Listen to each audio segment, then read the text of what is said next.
or its management. This radio show contains differing points of view on current political topics, and due to the nature of its contents, it should be heard by everyone. Thank you for listening. 3, 2, 1. Now live from the heart of liberal Wisconsin, where the political party is just beginning, welcome to the Devil's Advocate Show. Best friends proving it's never personal, only politics. Please allow me to introduce myself. Now here are your hosts, Dom and Crute. Welcome to the Devil's Advocates Radio Show. Dominic, happy hump day to you. Rudy, happy hump day, buddy. My little buddy. What's going on, man? Lots to talk about today. Breaking news, I understand. All sorts of breaking news. You want to go first? John Bolton has been summoned to appear before the House impeachment inquiry, Dom. It seemed unclear from initial reports whether or not John Bolton would indeed appear. You got more than that? That's all I read so far. Wow, is that your real name? I got to tell you, I celebrate his entire collection. Yes, Bolton will give evidence in a closed-door impeachment hearing next week as Democrats look for Donald Trump's spurned national security advisor to burn him, according to the Daily Mail. This link from the Drudge Report. You got to wonder, do you think Bolton's going to do Trump any favors? Certainly not. No. If he testifies, he is going there to damage the former boss. He's going there to call him out. While this man is a war hawk, I don't think he is accepting of the treasonous behavior of the current president. I think there were, a few partings of the ways after there were, let's just say a couple of ideologies that didn't mesh up between the president and John Bolton. Creative differences, perhaps. The band broke up. Yes. Who do you think the Yoko Ono was? Of course, was it Zelensky? Yoko Ono was Putin. Was it? I would have thought perhaps maybe Giuliani. Maybe it was Ron Johnson for all we know, Dom. Come on, Ron. Dominic, I was going to go a completely different direction. All right, please go ahead. Of course, this news just breaking moments ago. You found it, at the Breitbart, the aggregator of choice? Drudge. Found it on Drudge, yes. Well, my bad. The aggregator of choice for all young conservatives, Drudge Report. I had seen the New York Times with a more cautious headline. They weren't clear yet, like 2 minutes ago, whether or not the man would testify. So that would be good news as far as I'm concerned. And Dom, in honor of John Bolton's testimony, maybe I'll go out tomorrow night as a slutty John Bolton. I think you should. All I need, the mustache. I got the basis for, a John Bolton mustache. I'm not fully, I do trim mine back. Bolton doesn't often trim his. It gets kind of shaggy. Wilford Brim. Who is it? Wilford Brimley. So if you got a shaggy mustache, is it Wilford Brimley-esque? I think that's correct. Political also. Diabetes. Yeah. Oh, they all got to make money, man. These older actors, to see them all the time. Also, Political is confirming this. Political stating that Bolton is scheduled to be deposed on November 7th, while National Security Council's attorneys John Eisenberg and Michael Ellis are slated to appear November 4th. And which days are you going to be off? I'll be off tomorrow. Damn it. And then Tuesday, I got some dental work to get done. My face is terrible. Too much candy corn. Yeah, that's what it is. You do have a sweet tooth. Halloween. I know that Halloween is your favorite of all the holidays now because it combines two things you love so very, very much. What's that? Candy. Yes. And slutty does. You've got a dirty, whorish mouth. I'm a slutty radio host. Actually, you'd be proud of me, Crudy. I've been very good. I've only had like 1 or 2 pieces per day. I'm trying to slim up, man. I got to get into fighting shape. He got a little pretty mouth thing. Yeah, bow. Trying to get into your what will be your slutty costume for the day, Dom? For tomorrow. Well, Brady Street Halloween party was already last Saturday. And, okay, what were you? What was your slutty costume this year? I was a wet rat, man. It was pouring out. It was a terrible, terrible weather night, but, the Brady Street was packed. The bars were packed. A lot of fun. I am traditionally Beer Jesus. I got this, kind of a beer mug foam outfit that I bought years ago that is just, I don't like to put too much thought into my costumes. And then, I got the long hair or whatever. All of a sudden, people started calling me Beer Jesus. And so I kind of embraced it. And so for years, I was Beer Jesus. But, in the rain, I just never put it on. I just went to a couple of bars and went home. I don't know if I can pull off slutty this year. I'm kind of wounded. I'd have to be like a slutty Quasimodo because I got that shuffle thing when I try to walk. I thought you were talking about the hump on your back. It's a goiter. It's a goiter. Yeah. I'm having that looked at. Just put a tooth on it. You'll be fine. So, Dominic, I thought you wanted to talk about and make a case for a sluttier America. And I thought no better holiday than Halloween to use to tie this all together nicely. Who's the young congresswoman from California? Papadopoulos going to run for her seat? Katie Hill. Katie Hill, thank you. I guess I forgot we were going here. Katie Hill, I don't have the specific. There's a Time article today talking about Come on, this. man. I came up with slutty jokes just to try and set up this topic. I just thought you were feeling frisky today, Crudy. So Katie Hill, should she have resigned? And I'm challenging this. I don't necessarily think so. And I think there's a couple different... Why did she resign? That's a hell of a question, Crudy. Why did she resign? We have some cuts. Was it the Katie Hill, Brian? All right, let's play some sound of Katie Hill. Last night, I announced the most difficult decision of my life, that I would be resigning from Congress. I made this decision so that my supporters, my family, my staff, and our community will no longer be subjected to the pain inflicted by my abusive husband and the brutality of hateful political operatives. And we have another one, Brian, please. This coordinated campaign carried out by the right-wing media and Republican opponents, enabling and perpetuating my husband's abuse by providing him a platform, is disgusting and unforgivable, and they will be held accountable. Again, I mentioned this piece in Time.com. Katie Hill is the first millennial lawmaker to resign because of nudes. She won't be the last. Let's get into this piece a little bit, then I'll go on a rant. We'll ask everyone to join us. I'd really like to know our audience's opinion on this topic. 844-967-2789. Charlotte Alter at Time.com. Millennials are gaining power at all levels of American government. Enter Katie Hill. Millennials are navigating a rapidly shifting landscape of technology, sex, and power. Exit Katie Hill. Last year, Hill was one of 20 millennials, most of them women, who won seats in Congress, increasing the generation's representation sixfold in one cycle and giving voice to the second largest block of eligible voters. This week, she resigned after nude pictures of her throuple relationship with a female campaign staffer were released online without her consent, and after she came under a health ethics investigation for an alleged relationship with a male legislative staffer.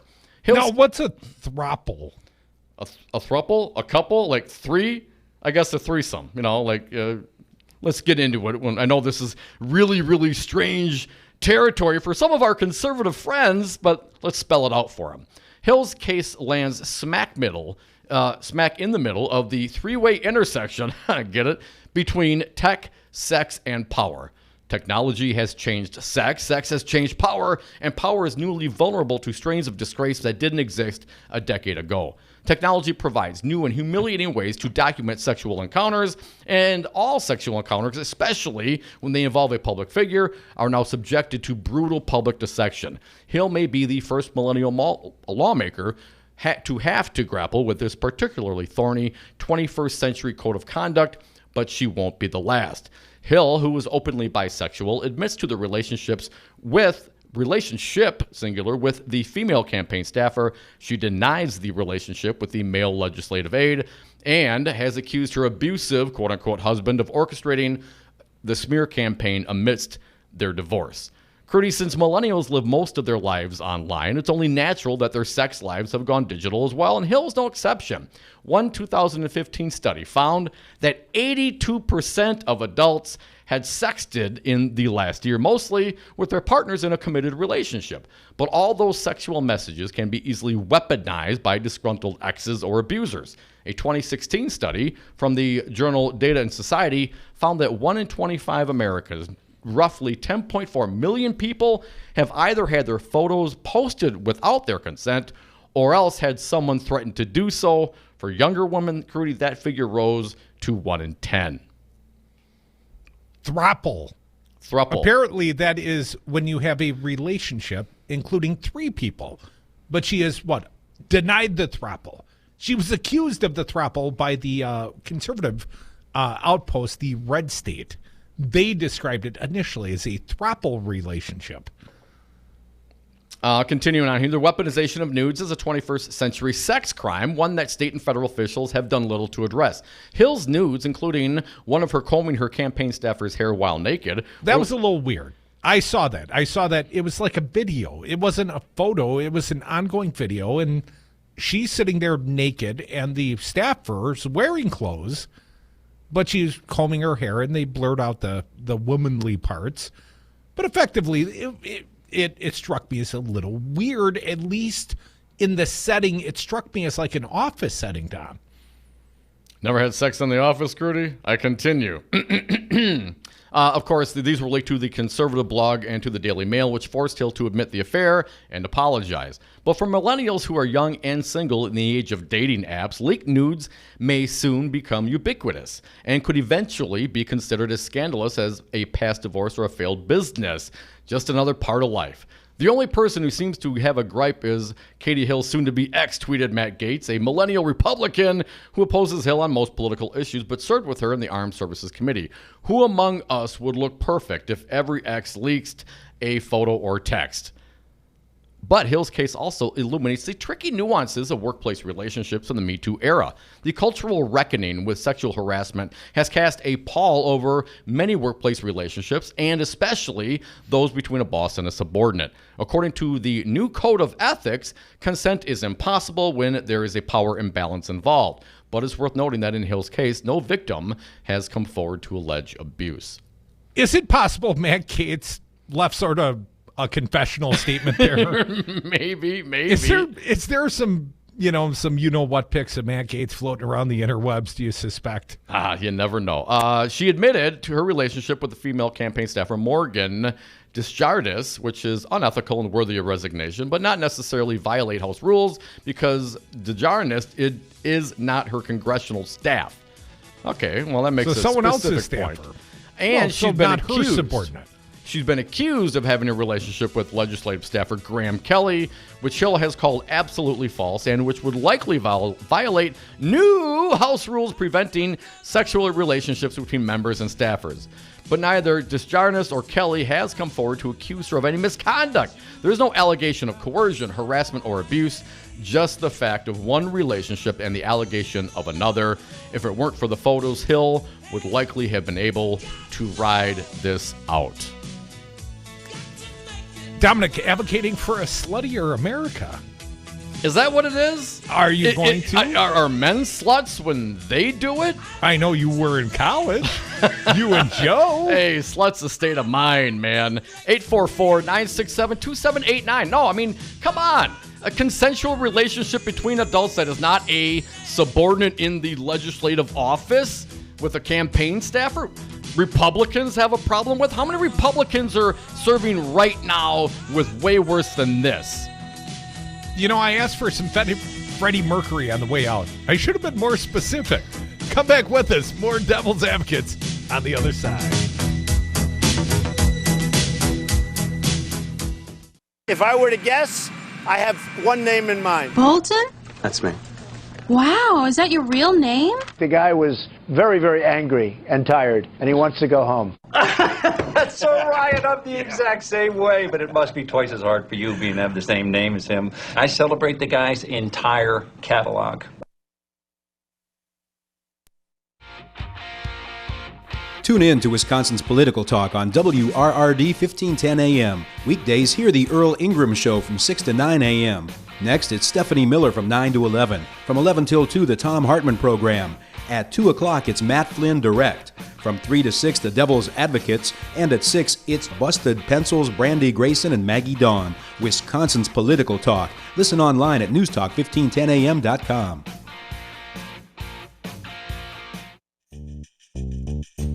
HU 998 wants to remind you that last month it was revealed to county supervisors that millions of budgeted transit dollars were deposited into county benefits. A national economist found numerous interesting trails. In one trail, the wheel tax increase went to the transit budget. The transit budget ran millions under, and at the end of the year, nearly that same amount was added to county benefits. At the same time, County Executive Abley also cut a number of routes in his budget. While you stand in a cold corner longer or walk further in the cold because of route cuts, the county management seems to be more about their political comfort. Pressure from citizens has forced Abley to pull back on some of those route cuts. More of your routes will be on the chopping block next week. You can stop this today by calling your county supervisor at 414-278-4222. That's 414-278-4222. Tell your county supervisor to stop route cuts.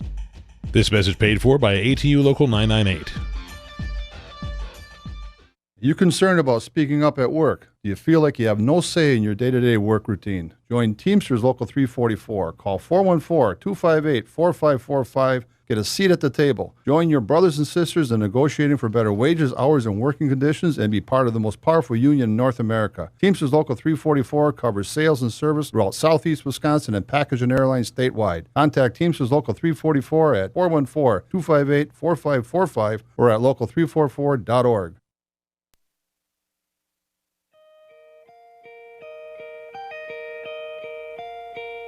The Devil's Advocates, so relevant they have one foot in tomorrow. And we are back. Thank you for listening to the Devil's Advocates radio show, streaming on YouTube, Facebook, and up on Twitter. You can hit us up on the phones, toll free, talk or text, 844-967-2789. Dominic, you and I haven't found the same page. I was going for, like, you know, slutty Halloween-themed kind of stuff. Yeah. And then I did ask for some Queen, some Freddie Mercury. What'd you play for us, Fancy Brian? I was less familiar with the song. I played I Want to Break Free. That's the one where Freddie Mercury is doing vacuuming in drag. Okay. Right on. Probably a good select. What were you thinking when you say Freddie Mercury? What were you? What was in your mind? Well, each year we decorate the pumpkins, and you know me, Dom, I often get political with my pumpkins. But my son, Caden, has become a big Freddie Mercury fan, and his pumpkin this year, Freddie Mercury. Sort of a Bohemian Rhapsody sort of Freddie Mercury, less so whatever Brian played. But anyways, I appreciate we're back to, Smashing Pumpkins. Sort of a thematic thing we got going on here. I didn't want to play Fat Bottom Girls on the way out of that last segment. But that was my next request, because I wanted to stay with the slutty theme. Let's wrap up the final paragraph of this Time.com article regarding Hill and her premature departure from the Capitol. It also hints at a political peril that is heightened for digital native like her. I never claimed to be perfect, she said in a teary video to supporters, but I never thought that my imperfection would be weaponized and used to try to destroy me. And yet the weaponization of imperfection is the defining threat for millennials in public life. So much more is documented for this generation, and therefore so much can be dug up. All of it. Nudes, texts with old flames, old Halloween costume, angry emails, tasteless college jokes, just waiting to be mined and distributed into the court of public opinion, a uniquely millennial rise before a uniquely millennial fall. And Crudy, we've talked about this before. You know, thank God there weren't camera phones when we were in college. I mean, the children, the kids, the young adults today. I'm not clear that I would have turned them upon myself. Are you sure? I mean, this is. I might have recorded some of you and Joe's debauchery. But I think I would have had the common sense not to put myself out there, at least not willingly, you know. Listen, Everybody has sex. Well, most people have sex. The happy people amongst us are having sex. It's sex. Everybody that has ears that are listening to us, maybe watching us right now on the social medias, you are here because two people had sex. Are you freaking kidding me? People need to just get over this whole Christian whatever. And Crudy, just because someone has sex doesn't make them a slut. Define for me, my dear friend, what is a slut? Well, when you and Joe had those girls across the way that would press their breasts up against the windows, and you guys would encourage that sort of behavior, and God bless them. Well, okay. I mean, I take my top off all the time. So what? Nipples? Is that so terrible, people? Are you kidding me? Well, there's some other moments I can't recount on FCC-regulated airwaves, Dom. You know there's stories I will take to my grave. But it's all just sex between consenting adults. I mean, it's nobody else's business. Who gives a damn? Now, in the scenario, in the workplace scenario, because this isn't just about Congress, but in a workplace scenario, there are rules. I get that. I can appreciate that. And yes, perhaps you should follow those rules. Now, again, she apparently had sex with a campaign staffer, not the legislative aide. She denied that. Whatever. I mean, and she ultimately resigned. But again, the weaponization of these photos, I mean, she should, if she had sex, it was found to be that she broke the House ethics rules.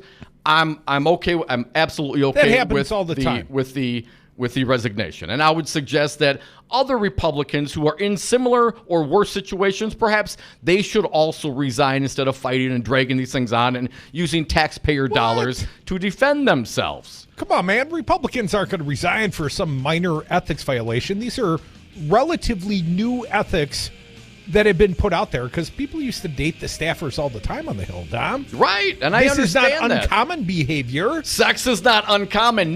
Having naked photos, come on.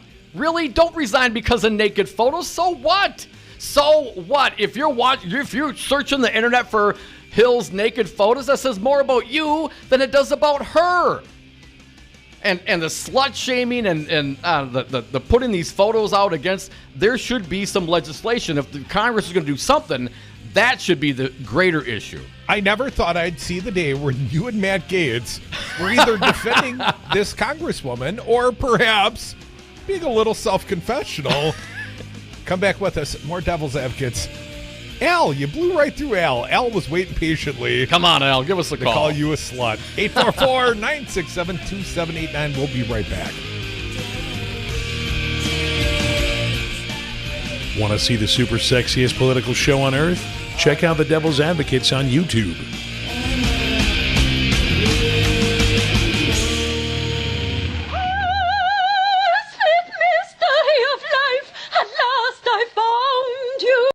Listen to the Devil's Advocates live weekdays from 3 to 6 p.m. Go back to where they came from, help those people come back and show us how to do it. That was the full quote. They didn't come from anywhere. They were here, dude.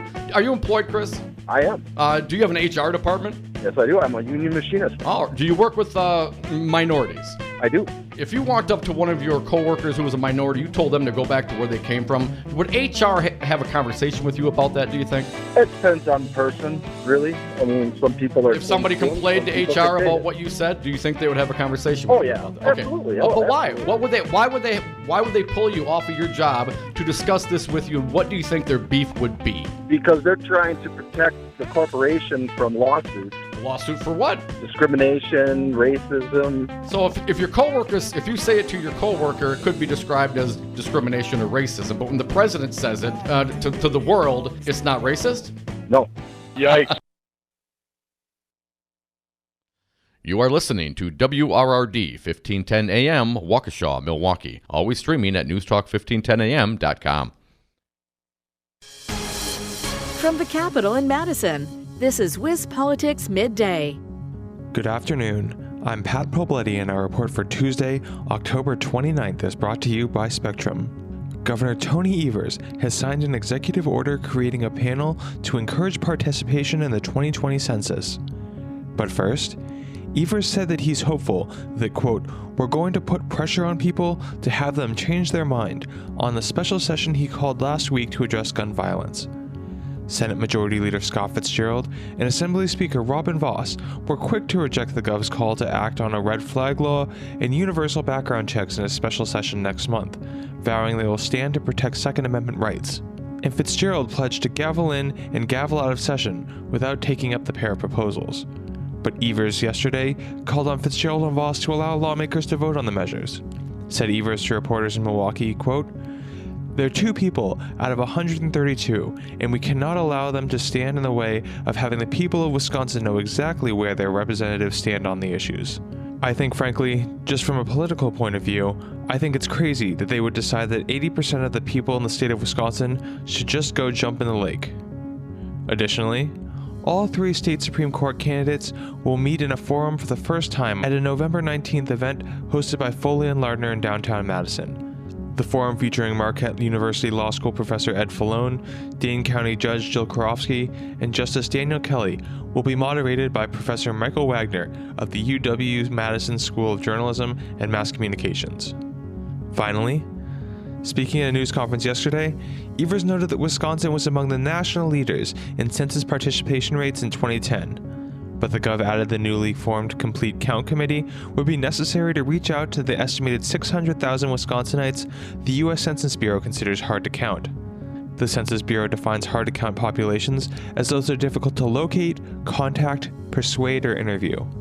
Those falling under the definition span the spectrum of social and economic status, from those who live in gated communities, to the homeless, to the disabled, or those who lack a shared language with a census interviewer. For WisPolitics Midday, sponsored by Spectrum, I'm Pat Popoletti. This has been WisPolitics Midday. For more state government and political news, visit wispolitics.com. Thinking of a new electric bike next year? Well, fall's the best time to buy. Over $400 off any electric bike at Crazy Lenny's e-bikes. Make a down payment on a fall sale price, but you don't have to pick up the e-bike until April. Free winter storage. The guarantee starts when you pick up your new e-bike next April. $1,700 e-bikes are $1,200. $1,200 e-bikes are $900. $1,100 e-bikes are $600 for a new e-bike. Fall is the time to get a new e-bike. Save $400. Pick it up in April at Crazy Lenny's.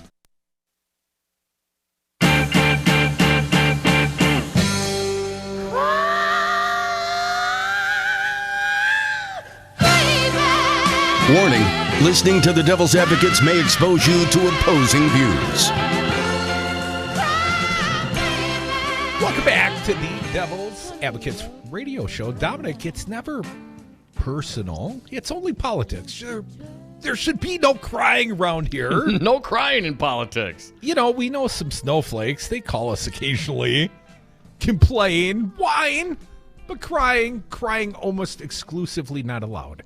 And it's not that we're not sensitive. We know that human beings cry, Dom. But there should be no crying in politics. Yet sometimes there is. Pardon me, let me try again. You're going to make me cry. Judicial system. A judicial nominee breaks down a mid-question about attitude towards LGBT people. Maybe hits close to home, Dom. Let's see. Let's jump in. A nominee for the Federal Appeals Court, according to TheHill.com, broke down Wednesday. I think that means he cried, Dom, while defending his record during his confirmation hearing. The emotional outburst came after he was hit with questions surrounding a negative report of his career. Lawrence Van Dyke, a Trump nominee for the Ninth Circuit Court of Appeals, was asked about concerns by the American Bar Association brought forth about his treatment of LGBTQ people. The group told lawmakers that Van Dyke would not say whether he would be fair to LGBT litigants who appeared before him. And Dom, I believe we've got some sound of this. Senator Hawley apparently in the hearing asking some questions. Fancy Brian did the hard work. Thank you, sir. Let's start with cut 70. Thank you, Mr. Chairman. Let's talk a little bit about the ABA, if we could. Mr. Van Dyke, you ran for Montana Supreme Court in 2014. Is that correct? I did. And people made contributions, supported you, and supported your opponents. Is that correct? They did, Senator. Marcia Davenport, Montana attorney, donated to your opponent in the 2014 Montana Supreme Court election. Do you know who Marcia Davenport is? She's the one who interviewed me for the ABA, Senator. So she is the one who actually oversaw this process, the ABA letter, is that right? That is my understanding. She was the lead reviewer for this, is that correct? That's my understanding. She donated to your political opponent in 2014, is that correct? Yeah, I found that out. And yet the ABA put her in charge of the review process, am I right about that? It appears so to me, Senator. Yeah, I mean, I find that absolutely unbelievable. If you want to talk about bias, if you want to talk about fair procedures, and it probably explains the total ad hominem nature of this disgraceful letter. Now, did she give the money before or after interviewing Van Dyke on behalf of the American Bar Association? That would be my question. A fair question. Senator Hawley continues, cut 71. Let's walk through some of the outrageous allegations that are made here. First of all, I noticed the letter is full of all kinds of frankly, hearsay. I mean, allegations that are not supported with any kind of detail. So I frankly have no idea what they're talking about. But they say things like they interviewed various people. You're accused of not having. First of all, were you told any of the particular people who they interviewed so that you could have some sense of who was accusing you? No, Senator. When she talked to me, she said she would say, would you be surprised to hear such and such? And I would start to answer, and then she would say, we have to, we don't have much time, and she would want to move on. The letter says there are reports that your preparation and performance were lacking in some cases. Did they tell you what cases those were? They did not, Senator. They say that there are reports that in oral argument you sometimes miss key points. Do you know what oral argument they're talking about? I do not, Senator. Neither do I, of course. Neither do any of us. I mean, so there's no way to evaluate anything that is said here. But let me give you an opportunity to respond to some of the more salacious allegations. Can't wait for the salacious allegations, Dom. Let me read briefly from thehill.com. The American Bar Association sent a letter to the Senate Judiciary Committee on Tuesday rating Van Dyke, a former Solicitor General in both Nevada and Montana, as not qualified following an investigation in which the group interviewed dozens of lawyers and judges who work with him, but apparently not known to him. They remained anonymous, Dom. Let's jump back into the sound now. Senator Hawley asking about court proceedings, cut 72. So the letter says that you are characterizes you as arrogant and lacking in knowledge of the day-to-day practice of law. I was under the impression that you had been an attorney for 14 or more years and that you've been the Solicitor General of 2 different states. Am I wrong about that? That's correct, Senator. And have you argued before courts of appeal during that time? I've argued 24 cases before courts of appeals. Have you briefed cases during that time? I have, Senator, many. Any idea how many you may have briefed? I'm guessing over my career it's been hundreds of cases. Are you familiar with the procedures of appellate courts and oral argument? Very much so, Senator. So here is a little bit more, Dom. A substantial majority of the American Bar Association Standing Committee on the Federal Judiciary voted to rate Van Dyke not qualified, the letter said. The report on Van Dyke has not been made public, but the letter also alluded to other concerns that had been raised by the ABA, saying he is arrogant, lazy, an ideologue, and lacking in knowledge of day-to-day practice, including procedural rules, the letter continued. So back to the soon-to-be blubbering judicial nominee, Van Dyke. Let's play it for the people. Which one we up to, Dom? Cut 73, please.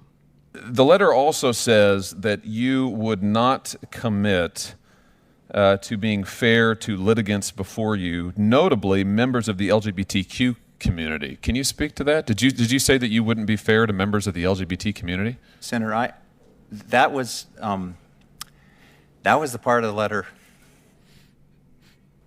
I'm sorry. No, I did not say that. I do not believe that. It is a fundamental belief of mine that all people are created in the image of God. They should all be treated with dignity and respect. Senator. No crying in politics, Senator Hawley. Will you promise to be a good boy? What? Cut 74. The letter. Can you commit today to this committee that you will treat, if confirmed, that you would treat every litigant who came before you with respect and with dignity? Absolutely, Senator. I would not have allowed myself to be nominated for this position if I did not think I could do that. Including members of the LGBT community and any other community that has been historically disadvantaged in this country? Absolutely, Senator. Well, there you have it then. Okay, back to the health piece. Here, again, from the ABA, the American Bar Association, even though Mr. Van Dyke is clearly smart, comments were made that in some oral arguments he missed issues fundamental to the analysis of the case. There were reports that his preparation and performance were lacking in some cases in which he did not have a particular personal or political interest. Republican senators have dismissed the ABA's rating as a partisan attack, while Democrats have used it to raise further questions about his qualifications. And during Wednesday's confirmation hearing, Senator Patrick Leahy, a Democrat from Vermont, asked Van Dyke whether his views had changed at all since a 2004 op-ed he had written that raised concerns about gay couples' ability to raise children. And here's what he responded. My personal views have definitely changed. Definitely changed. For surezies. Since 2004. But as to exactly what my personal views are, Senator, I don't want to leave the impression that those would play any role in how I would judge as a judge. Can I judge you for the fact you bawled today during testimony, sir? Am I wrong to judge him for breaking down and crying during testimony? You know, I would usually want to be deferential to people in those circumstances, right? But I mean, he's not watching Old Yeller here. No, and this isn't about some traumatic experience that he went through. I mean, there's a lot of reasons that could cause people to choke up, and I get that. But I love beer. This is an right. I drank many beers with my friends. This is an ABA letter. And again, from the Hill piece, Crudy, a substantial majority of the ABA Standing Committee on the Federal Judiciary voted. A substantial majority voted to rate him not qualified. And okay, yeah, and I get it. People's views can change. I mean, people evolve. I understand that and want to give people some room for that. But the fact that he doesn't specifically answer the question, that he doesn't want to say what his personal views are, well, I mean, come on. Since in 2004, do you still, I guess the question would be, sir, do you still have concerns about gay couples' ability to raise children? I don't want to answer it this time. I got nowhere else to go. Do you think he's crying because he's really trapped by his own ideology? And now it's being publicly exposed in a senatorial confirmation hearing. The guy's trying to move up. Right. And yet he hasn't been, let's call it stellar on the bench prior, but that would not, that wouldn't prevent the Trump administration for nominating him for advancement. But yes. Could he be perhaps a little sad, Dom, because he has been exposed for less than qualified? Perhaps his judicial temperament is not suited for the higher court. And perhaps those that had concerns about how fair he would treat the LGBTQ community, they're right in those concerns given his reaction. And again, back to the reaction. These are not childhood traumas. These are not, this is a letter from the ABA stating that you're not qualified. We do not endorse you. That's all it is. It's a non-endorsement letter that he's up there crying about, admitting, knowing that he wrote a 2004 op-ed saying that, questioning gay people's ability to raise children, and then not being forthcoming on what his beliefs are regarding gay couples raising children. So Dom, no, I think to answer the question specifically, Crudy, it goes to his temperament. It goes to the core of what he is and who he is. And if you get a nasty gram from the ABA that doesn't endorse you, and you do all these things, and then you break down crying, no, dude, you there's a reason why they don't think you're fit for the seat. There's no crying. Actually, Dom, I would say a letter from the ABA, from the American Bar Association, signed off on by a substantial majority of the Federal Judiciary Recommendation Committee that said you are not qualified for the position. I think that should be enough to make the man cry. I think it should be a deal You ever killer. apply for a job and get a You ever apply for college and get a rejection letter? I mean, come on. No. Did you ever have to go through a public confirmation hearing for a job you weren't qualified for? Well, if I were to do so, I'd probably try to step up and not break down like a child during the confirmation. Here's how we know precisely how he thinks about the gay people, Dom. He doesn't care for them much, and I would say his choice of vocabulary, his denial. I did not say that, he said, fighting through the tears. I do not believe that. It is a fundamental belief of mine that all people are created in the image of God. There he goes. What does that have to do with it? Well, he's telling you he believes, he's looking at the world through the prism of biblical belief. Yet he can't espouse upon his personal belief system because that's not how a judge judges. Well, if he's judging everyone through the prism of the Bible, Dom, we know precisely how he judges. And if he's a believer in the Bible and the Leviticus, you know how they are? They hate on the gays, Dom. So many of our religious friends out there in the world, they would choose a Bible verse to hate on the gays. That's all the justification they need. 844-967-2789. If that's your belief, stand up, proudly say it, but don't cry like a little triggered little girl. Well, and again, as the non-believer on the panel here, saying that all people are created in the image of God has absolutely nothing to do with whether or not, a gay couple is capable to properly raise children to... That's the way nudge. Van Dyke's. Yes. He's telling you he still believes the same way because he views the world through a biblical prism, just like the Trump administration wants him to. And that's the only reason he got offered the job in the first freaking place. Right. And for Senator Hawley to prop him up, aren't you a lawyer for 14 years? I would just say, for those of us in the state of Wisconsin, Brad Schimmel was the attorney general here, and he is now a judge. It's not saying much. Let's just put it that way. Well, he's a Walker appointee. Yeah. Come back with us. We'll talk more, perhaps with you on the phones at 844-967-2789. Happy Hump Day to us all.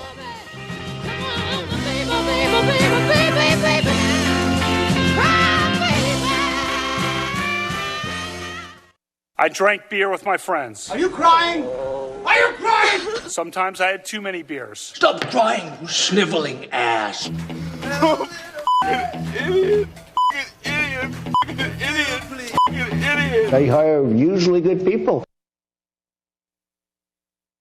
You concerned about speaking up at work? Do you feel like you have no say in your day-to-day work routine? Join Teamsters Local 344. Call 414-258-4545. Get a seat at the table. Join your brothers and sisters in negotiating for better wages, hours, and working conditions, and be part of the most powerful union in North America. Teamsters Local 344 covers sales and service throughout Southeast Wisconsin and package and airlines statewide. Contact Teamsters Local 344 at 414-258-4545 or at local344.org.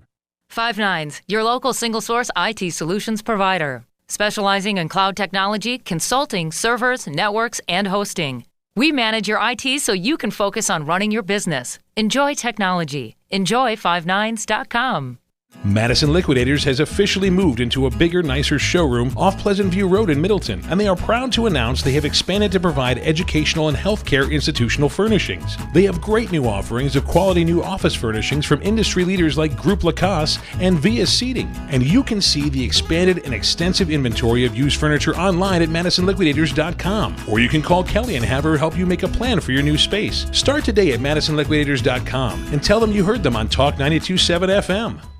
1 in 3 adults has prediabetes. That means it could be you, your best man, your worst man.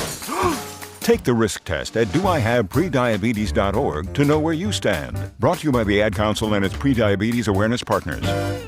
Eric Holder, he's the former U.S. Attorney General and current chair of the National Democratic Redistricting Committee. The notion that Scott Walker is saying that we are doing something to push partisan gerrymandering, that is the pot calling the kettle total black. I mean, that's absurd. He is one of the architects of among the most gerrymandered states in the union. All we're pushing for is a fair process come 2021. Listen to the Devil's Advocates live weekdays from 3 to 6 p.m.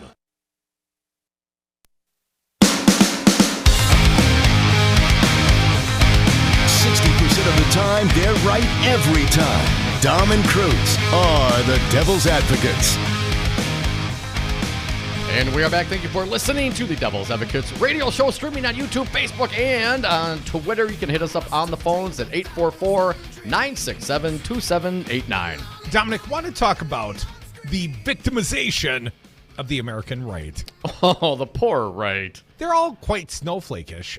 Donald Trump Jr., you know, he's got a new book out. It's called Triggered.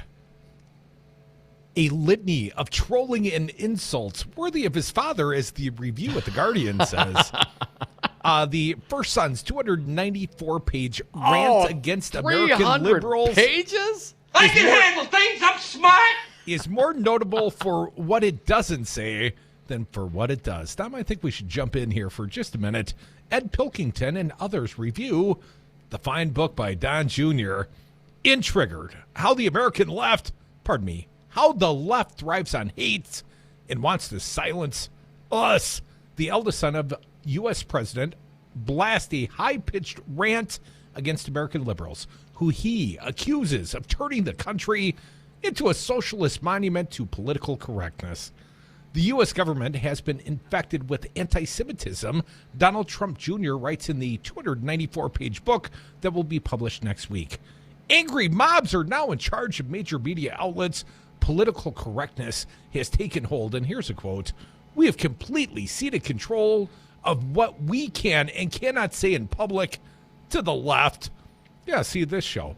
The author dedicates Triggered to the deplorables, a reference to Hillary Clinton's ill-fated portrayal of Trump supporters during the 2016 presidential election. "I am proudly one of you," he writes. Yes, you are quite deplorable, sir.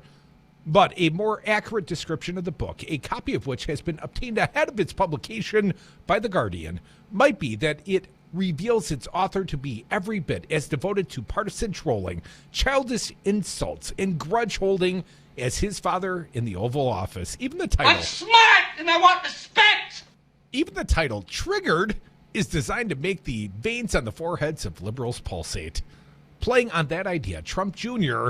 has created a website to which he invites fans to buy copies of Triggered that will be delivered automatically to their least favorite liberal. Hey, that's us.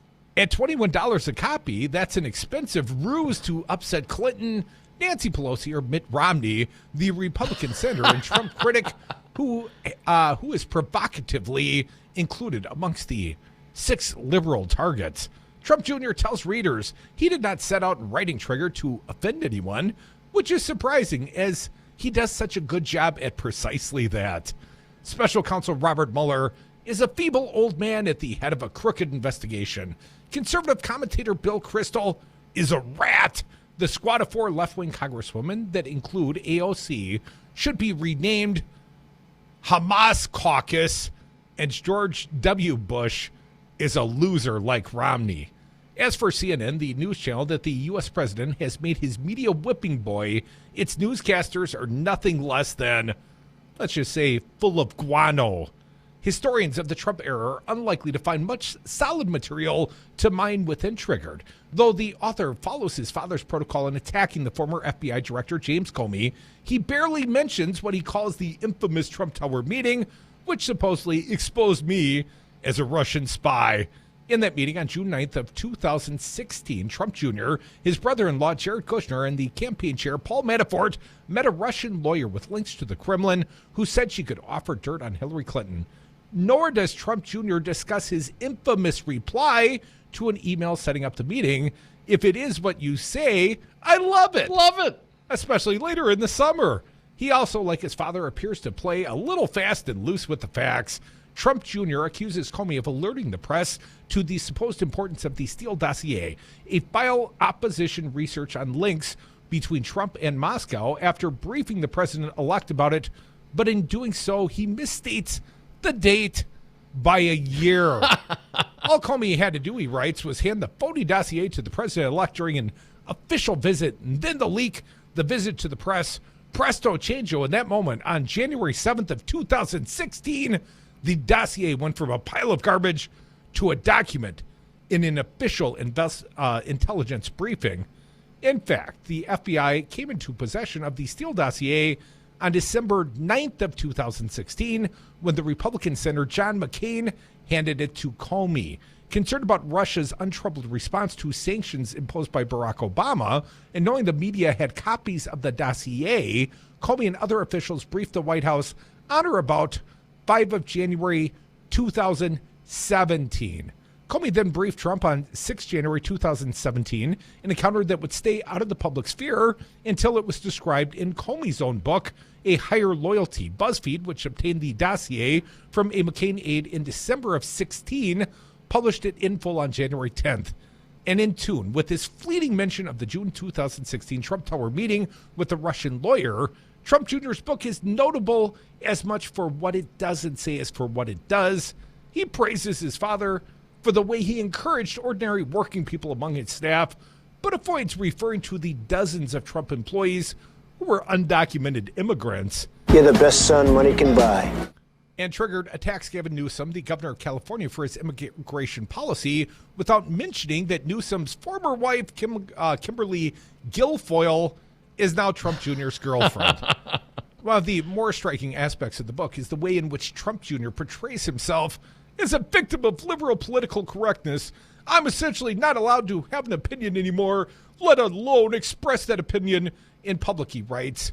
Is that the same Don Trump Jr. who has 4 million Twitter followers, the Donald Trump Jr. who has talked about 5,546 times in major U.S. news outlets in the past year alone, despite having been brought up in Trump Tower, where the living room was big enough to play football, and the author insists that he's a man of the people. I relate to people, and people relate to me, he says. He clearly sees himself as a mini version of his father, who he describes as a blue-collar billionaire, both elements of which are questionable, arguable, I'd say. For his part, Trump Jr. recounts how growing up he used to hang out with construction workers at the Trump building sites in Scotland. For the reopening of the Trump Turnberry in June 2016, he chose to mingle with the Brexit supporters rather than the remainders among the metropolitan elite. That's something else that Trump Jr. doesn't mention. After Trump renovated the golf course, membership fees were hiked to about €2,500 a year. That's about $3,200, Dom. A price many local golfers would struggle to afford. But a blue-collar billionaire that, has their speech impeded by the liberal left, well, they can afford that. Didn't he just get to write a book, man? Who's censoring the guy? Come back with us. We won't censor you unless you break FCC. Then we'll beat your ass. Come back with us.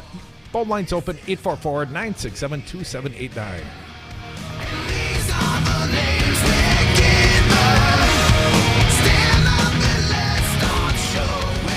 Want to be more presidential? Tweet the Devil's Advocates at Devil Radio.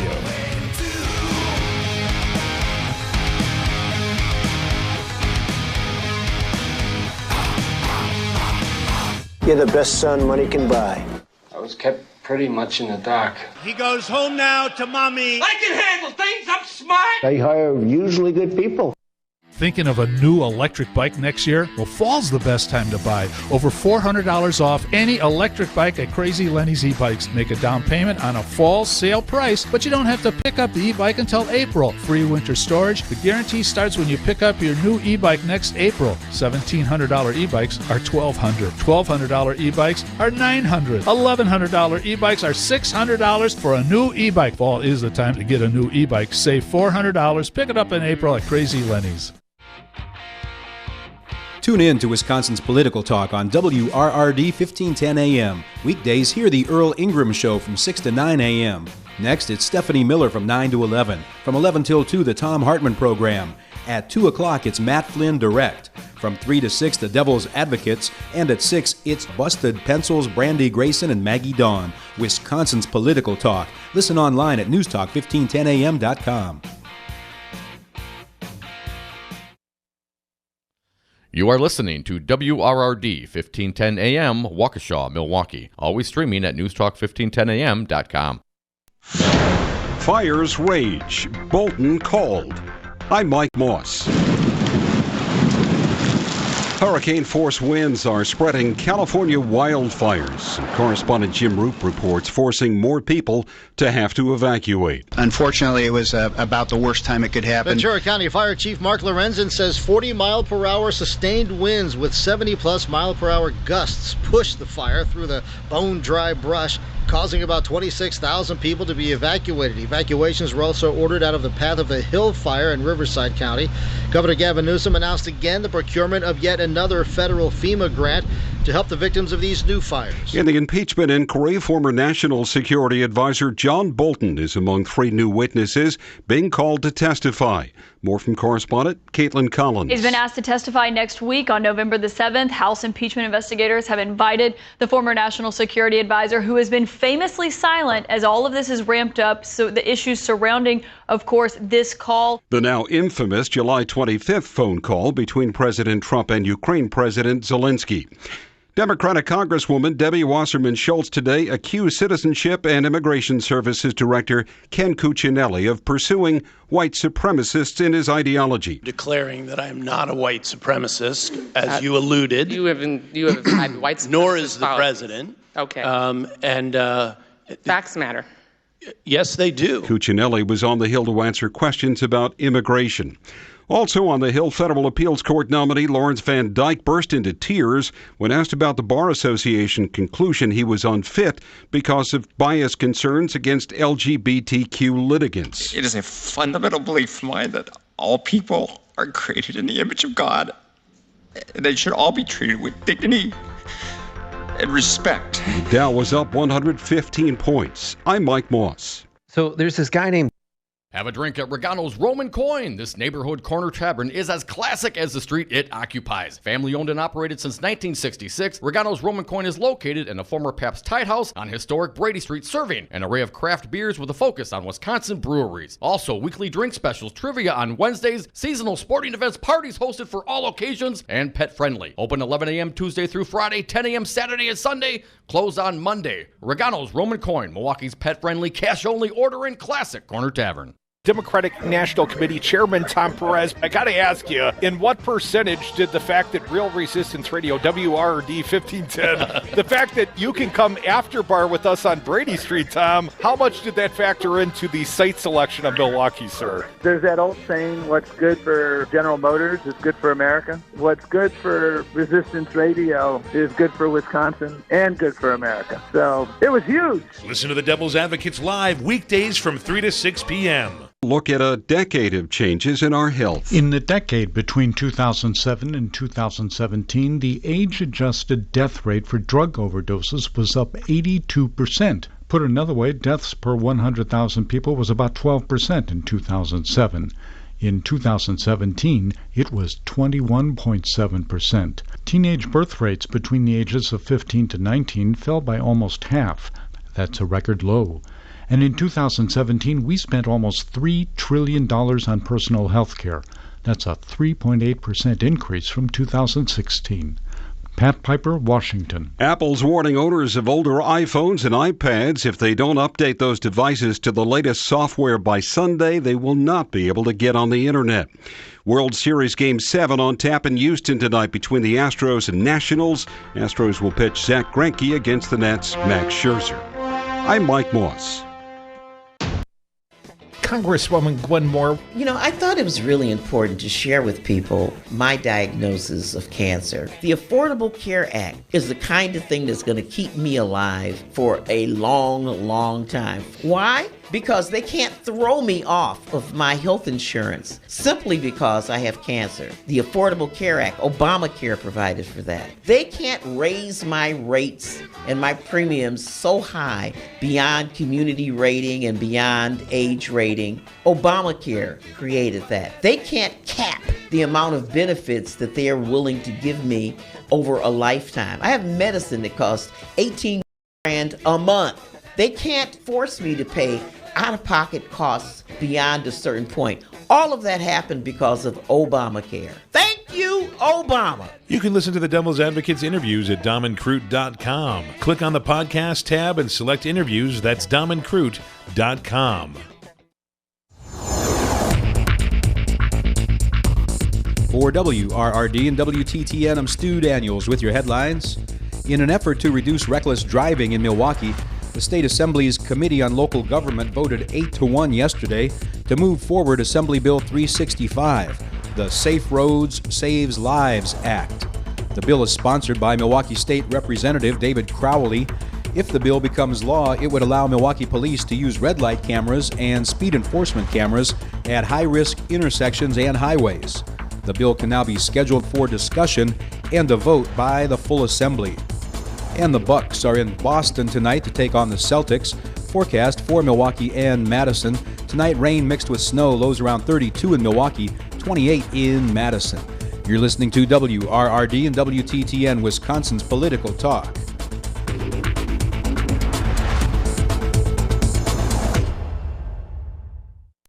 Warning, you are about to listen to the greatest radio show ever. And due to contractual obligations and to shield our airwaves' corporate licensees from any semblance of liability, responsibility, and gullibility, we must tell you the views represented on this show are not necessarily those of this station or its management. This radio show contains differing points of view on current political topics, and due to the nature of its contents, it should be heard by everyone. Thank you for listening. 3, 2, 1. Now live from the heart of liberal Wisconsin, where the political party is just beginning, welcome to the Devil's Advocate Show. Best friends proving it's never personal, only politics. Please allow me to introduce myself. Now here are your hosts, Dom and Crute. Welcome back. Hour 2 of the Devil's Advocates Radio Show. Dominic, I want to talk about a little press conference happened at the Wisconsin State Capitol today. I was encouraged to attend. I chose not to. Why not? And I've been to lots of press conferences on behalf of the Democrats and some of the Republicans as well. But often when I go, I know that the proposition being put forth is not going to go anywhere, right? You know, the Democrats are a minority in the legislature, and their propositions often do not have legs. But today, not only did the Democrats put forth a losing proposition, and when I say losing, it will not have support amongst the Republicans in the legislature. I mean, it was such a half-hearted, weak effort. What are you doing, Democrats in the state of Wisconsin? The topic today, marijuana. Well, you got to think the Democrats, they're rallying the troops. They're trying to change public sentiment on this topic. Yes, legalize marijuana. I am down. Well, that's not exactly what they advocated for, Dom. Despite the fact medical marijuana in the state of Wisconsin has support of 80% or better. And you talk about just full legalization, recreational legalization. Let's keep it out of the hands of kids. Let's tax it. Let's regulate it. You know, freedom. Well, Republicans, they wouldn't sign off on that. But the Democrats go down to the Capitol today, and they make signs, Dom. They make signs. They use the bully pulpit for a marijuana decriminalization effort, which is so weak and half-hearted, it is not worthy of coverage on this fine show. But here we are talking about it. Now, come on. Well, we can talk about it, but I'm not playing any sound, man. Come on. Well, but isn't decriminalization better than not? Why? Because you've earned Republican respect and their support by doing so. Let me read from Wisconsin Public Radio, Laurel White. Democratic bill would decriminalize certain amounts of marijuana in Wisconsin. Plan would end criminal penalties for possessing up to 28 grams of marijuana. Now, let's not forget that Tony Evers' prior proposition was to decriminalize 25 grams. And I'm thinking he must know my dealer in college. The guy used to stiff me at about 3 grams an ounce. Hey, the stems and seeds were a little heavier back then. Possessing certain amounts of marijuana would no longer be a crime in Wisconsin under a proposal introduced Wednesday by Democratic state lawmakers. Under the bill, people who have less than 28 grams of marijuana in their possession would not be subject to criminal charges or civil penalties like fines. Right now, a first possession offense has a fine of up to $1,000 and up to 6 months in jail. A second possession is a felony under state law, and a penalty up to $10,000 and 3.5 years in prison. The measure, backed by Democratic lawmakers, is similar to the one Governor Tony Evers included in his state budget proposal. The plan would have legalized medicinal marijuana in Wisconsin and decriminalize possession of up to 25 grams of the drug. We are convinced that's just some sloppy math on somebody's part. Well, weed sold by the ounce, which is 28 grams. So 25 is obviously asinine. We got to educate some people here, Crudy, because obviously people don't know. You know, the kids today, they know the metric system mostly because of their drug dealers. Right. Let me read on briefly. Republican lawmakers who hold majorities in the state assembly and Senate opposed the plan and removed it from the budget. That was Evers' plan. The Democratic sponsors of the bill and previous GOP opposition is no reason not to reintroduce the measure, or apparently that's the logic of the Democrats. For too long, Wisconsin's criminal justice system has been anything but just, said Rep. David Crawley, a Democrat from Milwaukee and one of the bill's sponsors. A generation of black men and women have been lost due to the failed war on drugs and due to mass incarceration. Crowley and the other proponents argued the change would curb the state's disproportionately high incarceration rate for black men, among whom are serving time, many of whom are serving time for low-level drug offenses. A number of reports from nonprofit organizations and the federal government in recent years have outlined Wisconsin's disproportionately high incarceration rate of African Americans and other individuals from communities of color for offenses including marijuana possession. Now, Sheila Stubbs from right here in Madison said, far too many of our children are raised without both parents present due to a possession of a small amount of marijuana. The plan would also create a process for expunging previous convictions for possessing less than 28 grams of marijuana from individual criminal records. Stubbs said that would help decrease barriers to employment and higher education. Now, Dom, it's not that I'm against any of these propositions. It's not that I doubt the disproportionate outcomes for African Americans under the legal justice system in the state of Wisconsin. I don't think there's any question. I just think that this is a weak, half-hearted effort that Republicans can still reject on its face, doesn't move the needle, doesn't move the conversation, and in fact, isn't nearly where most of the people of Wisconsin are.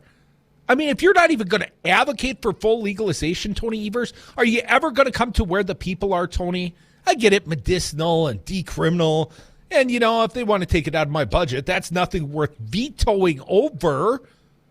But can you please not, I'm not showing up for a press conference that is a half step to nowhere. 844-967-2789. Full legalization. I mean, let's just stop kidding ourselves. And I appreciate, and certainly, the impact that the war on drugs, and I know the article says it's, not been successful, quoted somebody. I think it depends on how you define success. What was the goal of the quote-unquote war on drugs that continues to even this day? But the only answer, as far as I am concerned, is full legalization. Regulation. I mean, all the vaping thing. You see, the Juul CEO came out. I saw yesterday. Again, now this is nicotine, but it's still a drug, folks. Let's stay on it.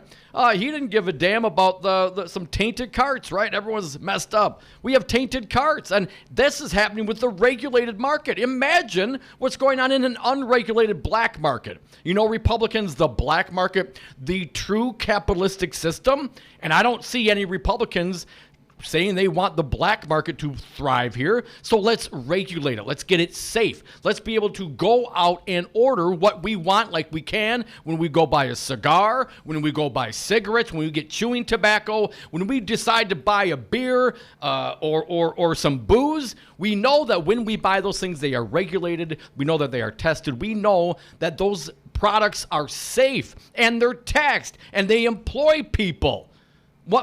There is no reason for any of these Republicans and Dems. I might be a little bit more with you than Crudy on this, but come on. Full legalization is the only way to go. How are you going to make any money off this drug? What's Colorado doing? Hundreds of millions of dollars, man. We're going to have Illinois January 1? You know, Devil's Advocates be doing some trips down to our pals at Lefty Radio and what's the CPT? You can't even say it, man. At You're so CPT. excited to go down there and get some legal weed. I mean, it's just ridiculous. And we're adults, and I'm not saying that these are for kids, but I guarantee you kids are getting them anyway. Kids are drinking, kids are smoking. Come on, can we just be adult about this? Can I say a few things? Because I take a few issues to some of your rant there. What? I think it's going to be harder for kids to get marijuana if it was legalized and regulated. Look at the large Pew survey studies from the state of Colorado. Adolescent drug use, when we're talking about marijuana, is freaking down in legalized drug states. It's harder to get it. It's not, it's not the thing that they're all sneaking off to. And no doubt, people here in the state of Wisconsin, juveniles drink. I have no doubt. Of course they do. And even in a legal marijuana environment, somebody's going to give their little brother, some of the cool parents are going to give their kids weed. They're going to get weed. But less of it is going to be out there because I know that the drug dealer doesn't card anybody. And the drug dealers in this day and age, they are selling carts, the bad carts, the vape cartridges that are perhaps ruining lungs and killing people. Well, my understanding, Dom, they are entirely from the black market. And my point would be, if it was a regulated industry and you took this element of bathtub gin out of the marketplace, well, you'd have a much safer marketplace. And the fact that hundreds of thousands of Americans drink themselves to death, smoke themselves to death, and you got a handful, relatively small numbers of people that have had harm even from the black market THC-infused vape cartridges. What, we're going to ban vaping nationwide? We don't ban guns. We don't ban cigarettes. We don't ban alcohol.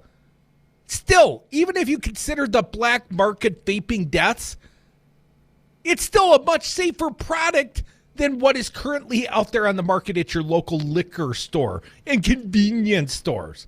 So here's my point. I'm going to get back to the Wisconsin Public Radio piece, and your call's welcome here. 844-967-2789. We're nearly at the 420 break, Dom. Lieutenant Governor Mandela Barnes joined the lawmakers at the Capitol press conference unveiling the bill. Barnes, whose office has taken up issues of racial equity across the state, urged GOP leaders to change their tune on the issue. This is another instance where the Speaker of the State Assembly is acting directly counter to the interest of the people of the state. I have no doubt, Mandela. But Republican leaders reiterated their opposition Wednesday. A spokesperson for Assembly Speaker Robin Vos, Boss Vos, Dom, said the Speaker remains opposed to decriminalization, adding there isn't sufficient support among the Assembly Republican caucus to approve the bill. Because we like being able to prosecute black people for marijuana. We're more like the alcohol and the cocaine set over here. Talk about the white Republican drugs of choice. I read on briefly. Senate Majority Leader Scott Fitzgerald, Republican from Juneau, echoed that. I've long been an opponent to any type of marijuana legalization and doubt that any proposals currently being floated will gain support from Republicans in the Senate. No, not with that freaking attitude. What about the $200 million per year? What about the 20,000-ish jobs that will be produced? Not from state incentives, but from getting out of the way, because the black market weed, it's already out there. And you can say there's some drug dealers making some money, but those aren't exactly jobs. They're not counted in the Department of Workforce Development. Nor are they taxed. Crudy Fred Risser, Democratic senator, also supports this bill. Here's his quote from the press release. I believe it is the venerable Fred to emphasize the distinction between decriminalization and legalization. Decriminalizing marijuana simply means we are asking law enforcement to stop arresting folks for having small amounts of marijuana. For context, 28 grams of marijuana is 2 tablespoons. No, sir, you're wrong. I'm just saying, if I went and bought an ounce of marijuana and my dealer gave me 2 tablespoons of marijuana, I'd be wanting my money back. But good luck get my money back because I have no rights because it's illegal. How can I go and get my money back with an illegal product? I can't go to the courts. Another reason it should be legal. And Fred, I mean, I get you that, perhaps 2 tablespoons of water is like 28 grams, but 28 grams of weed in the flour is about, I don't know, depends how fluffy it is, a sandwich bag full of weed. Just want to give you some context, Fred and staff. That'd be like maybe 2 cups of weed. Not 2 teaspoons. Tablespoons. Oh, my bad. My bad. Come back with us. More Devil's Advocates. More of you on the phones as well. If you start dialing now, 844-967-2789. Hey, Dom, let's go out back. It's the 420 break. Talk it out, man. No, I don't see it. I don't see the support. I don't support it. Move this man! I think the criticism will be dissipated as we move forward. So, folks, let's polka tonight and get to work tomorrow. Kind of grabs you by the boo-boo, don't it?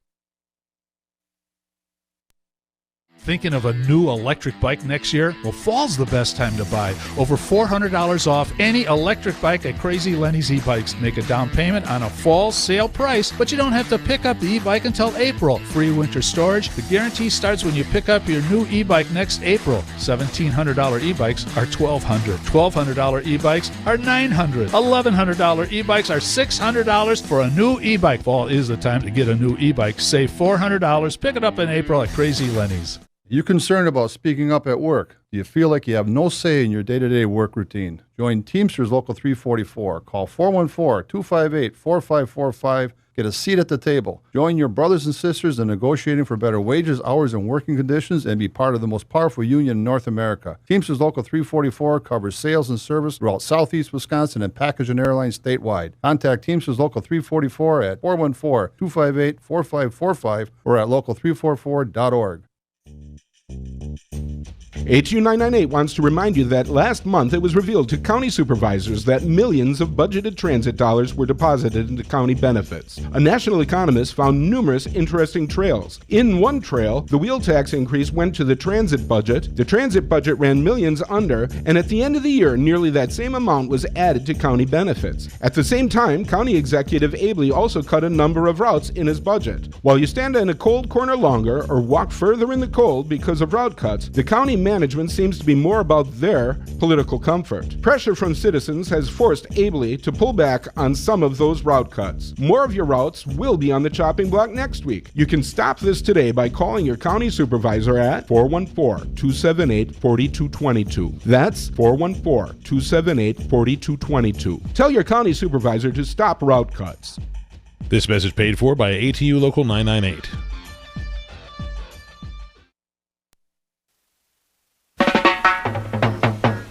When they go low, we get high. Dom and Krutz are the Devil's Advocates. And we are back from the 420 break. Thank you so much for listening to the Devil's Advocates radio show. You can join us on the phones at 844-967-2789. You know, when I was in college, I had buddies came back from Madison. They had T-shirts on.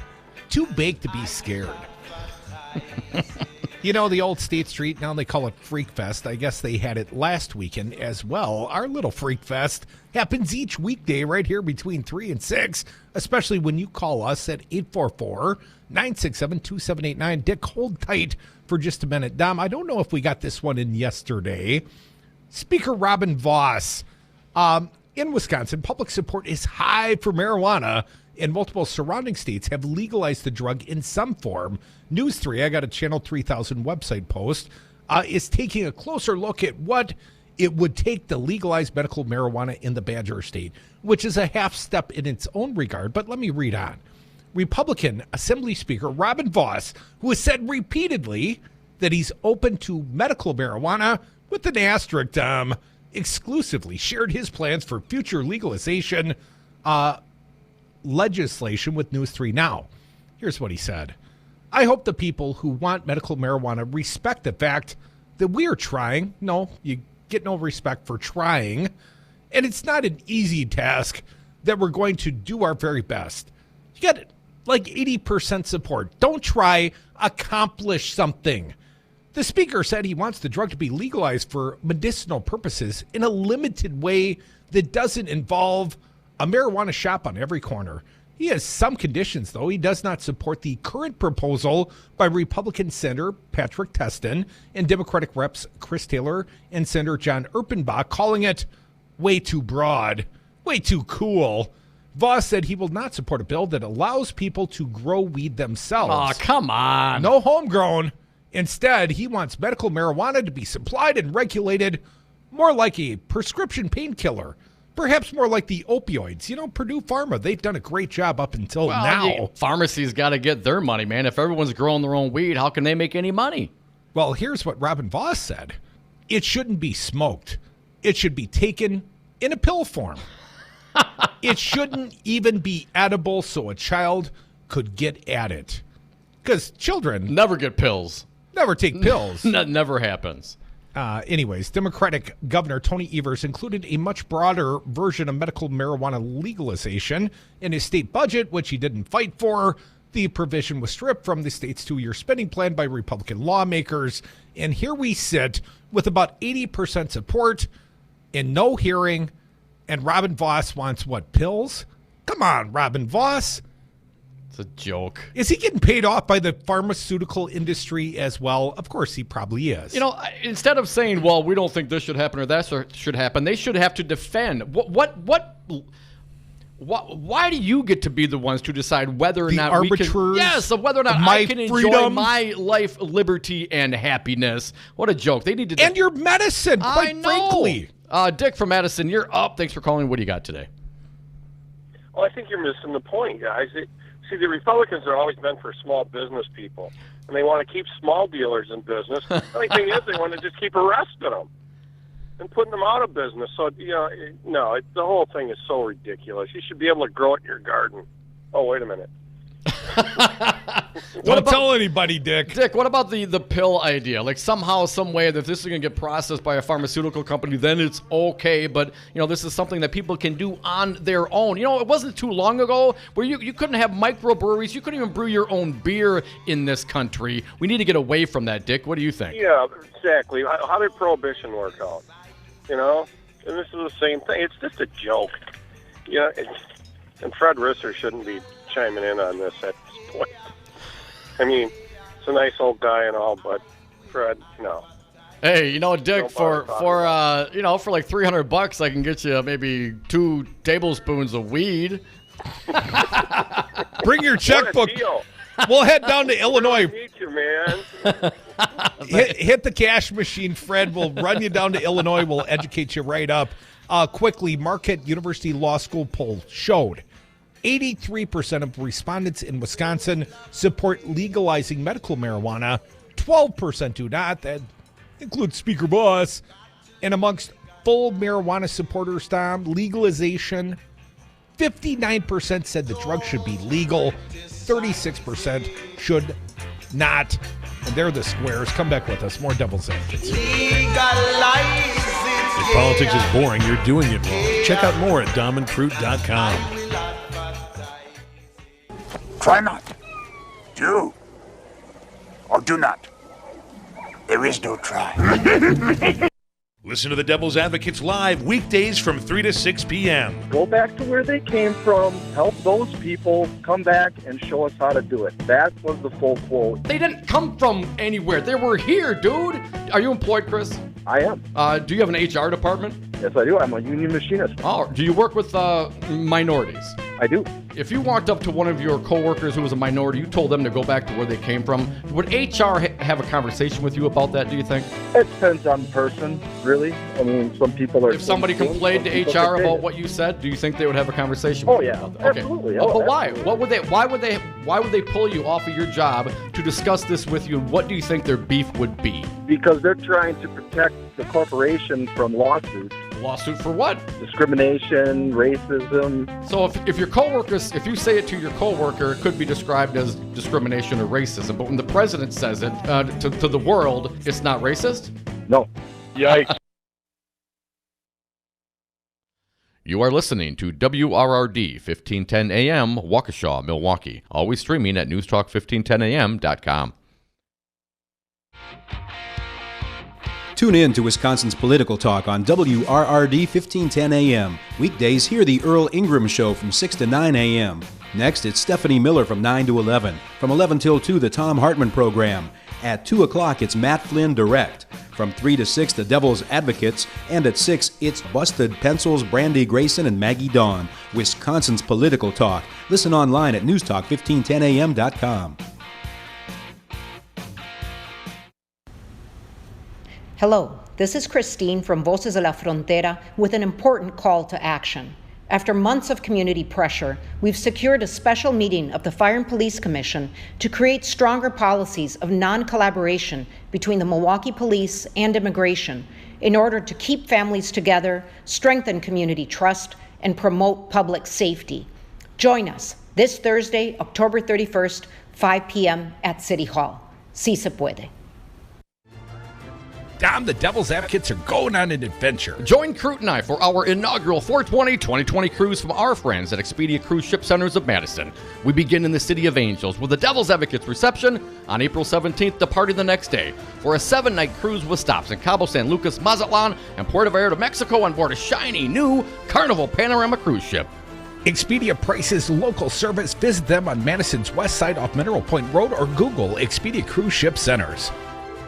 Have a drink at Regano's Roman Coin. This neighborhood corner tavern is as classic as the street it occupies. Family owned and operated since 1966, Regano's Roman Coin is located in a former Pabst Tide House on historic Brady Street, serving an array of craft beers with a focus on Wisconsin breweries. Also, weekly drink specials, trivia on Wednesdays, seasonal sporting events, parties hosted for all occasions, and pet friendly. Open 11 a.m. Tuesday through Friday, 10 a.m. Saturday and Sunday, closed on Monday. Regano's Roman Coin, Milwaukee's pet friendly, cash only order and classic corner tavern. For WRRD and WTTN, I'm Stu Daniels with your headlines. PolitiFact Wisconsin says Robin Voss's talking points on red flag laws are mostly false. The Wisconsin Assembly Speaker has been making the media rounds to defend the position of Republicans to oppose gun reform. He has repeatedly said inaccurately that red flag laws would take guns away from people, then they would have to get permission from a judge to get them back. The red flag laws would actually only take guns away from people who have been found by a judge to be a danger to themselves or others. A Marquette poll in August found that 81% of respondents supported red flag laws. Forecast for Milwaukee and Madison tonight: rain mixed with snow. Lows around 32 in Milwaukee, 28 in Madison. You're listening to WRRD and WTTN.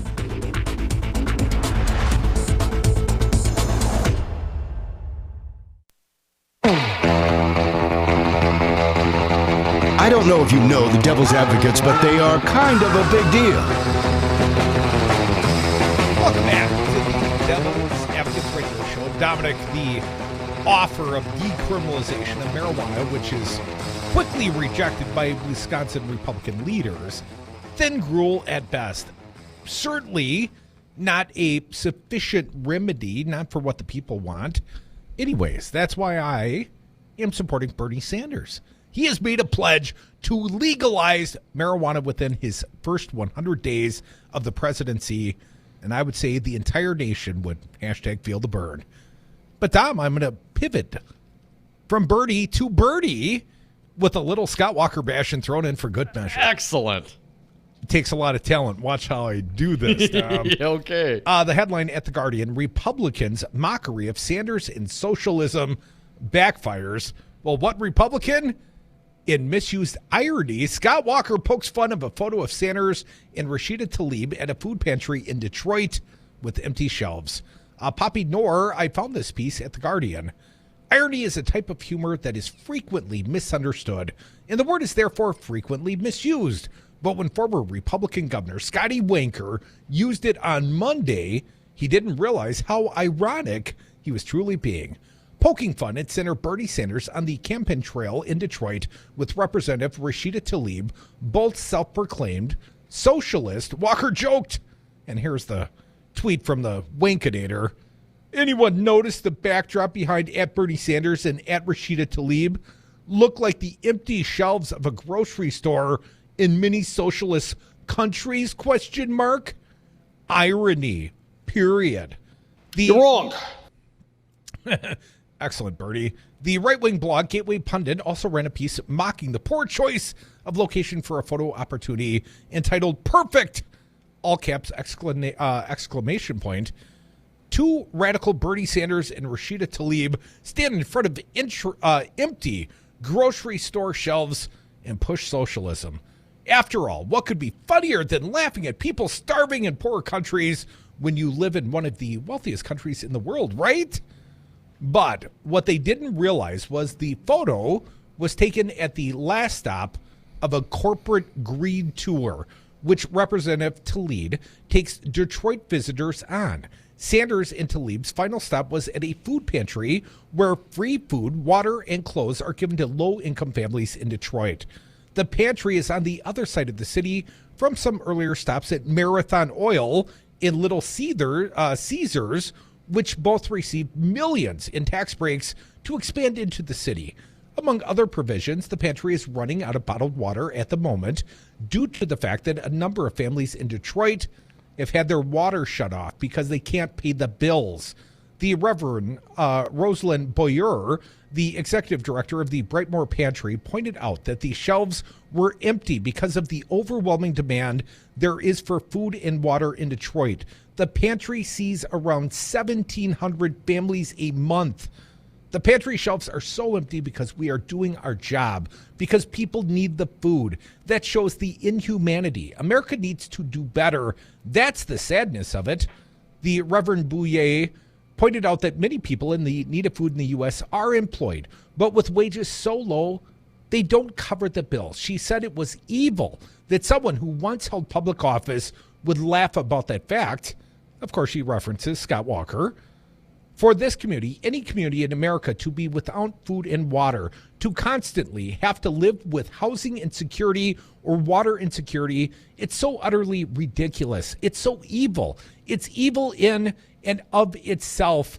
She added that the former governor, despite being from a more affluent area, would have people starving in his constituency too. Again, a quote, Tom, that tells you how disconnected he is from the people in his own community. I promise you that someone in his community will exist on the margins of society. We know that to be true all over the U.S.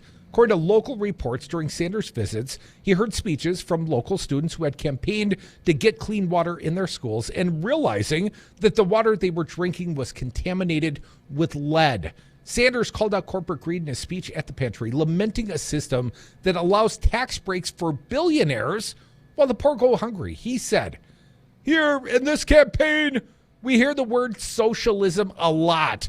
Well, this is a perfect example of how socialism for billionaires, massive amounts of subsidies and tax breaks, but for children, there's not enough money for a decent education, and for poor people, there's not an ability to get clean drinking water.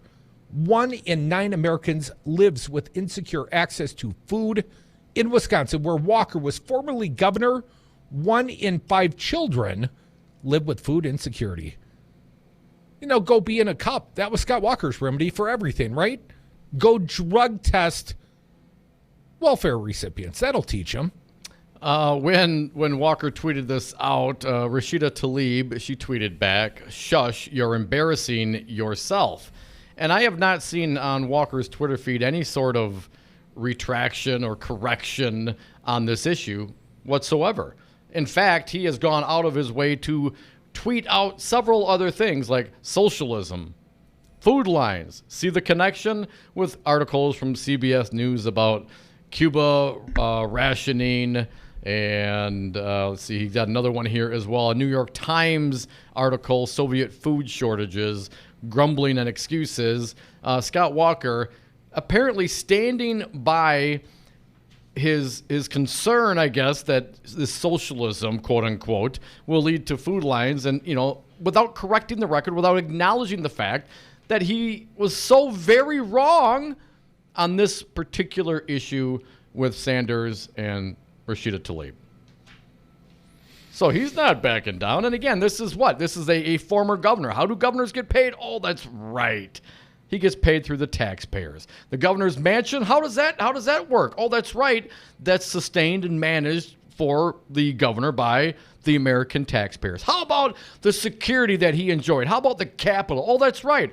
Those are all paid for by the American taxpayers. Tom, you haven't even mentioned the real perks like the state plane. Oh, They get to right. fly around the state anytime you need a haircut. But what is not socialism, according to Scott Walker, perhaps? What, giving $4.5 billion to a foreign corporation for the Foxconn boondoggle in southeast Wisconsin? You know, our pal Charlie Pierce, and some would believe Charlie Pierce is a friend if he ever appeared on this fine program.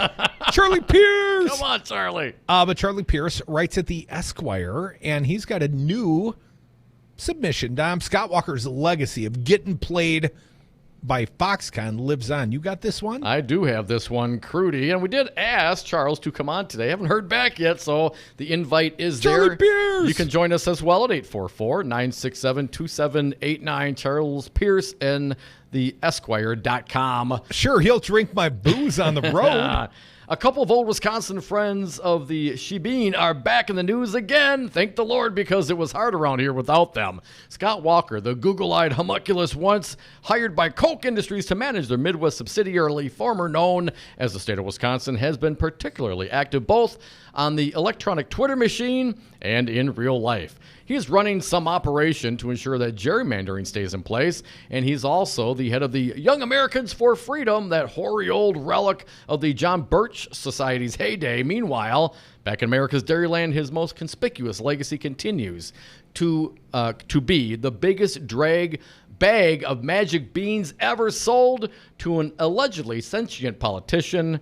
From the AP, from the Chicago Tribune, Charles Pierce quotes, Wisconsin promised nearly $4 billion in state and local tax incentives to the Taiwanese-based electronics giant if it invested $10 billion and created 13,000 jobs over 15 years to construct a 20 million square foot campus along a highway about halfway between Milwaukee and Chicago. The plant will produce Foxconn's next generation of liquid crystal display technology that will be used to make display screens for cell phones, tablets, and other devices. President Donald Trump lauded the deal as transformational for the state and national economy. Foxconn officials stated plans to construct centers in Milwaukee, Green Bay, Eau Claire, Racine, and Madison. Then Charles writes, they also promised Walker a unicorn pony, and he quotes the Wisconsin Public Radio.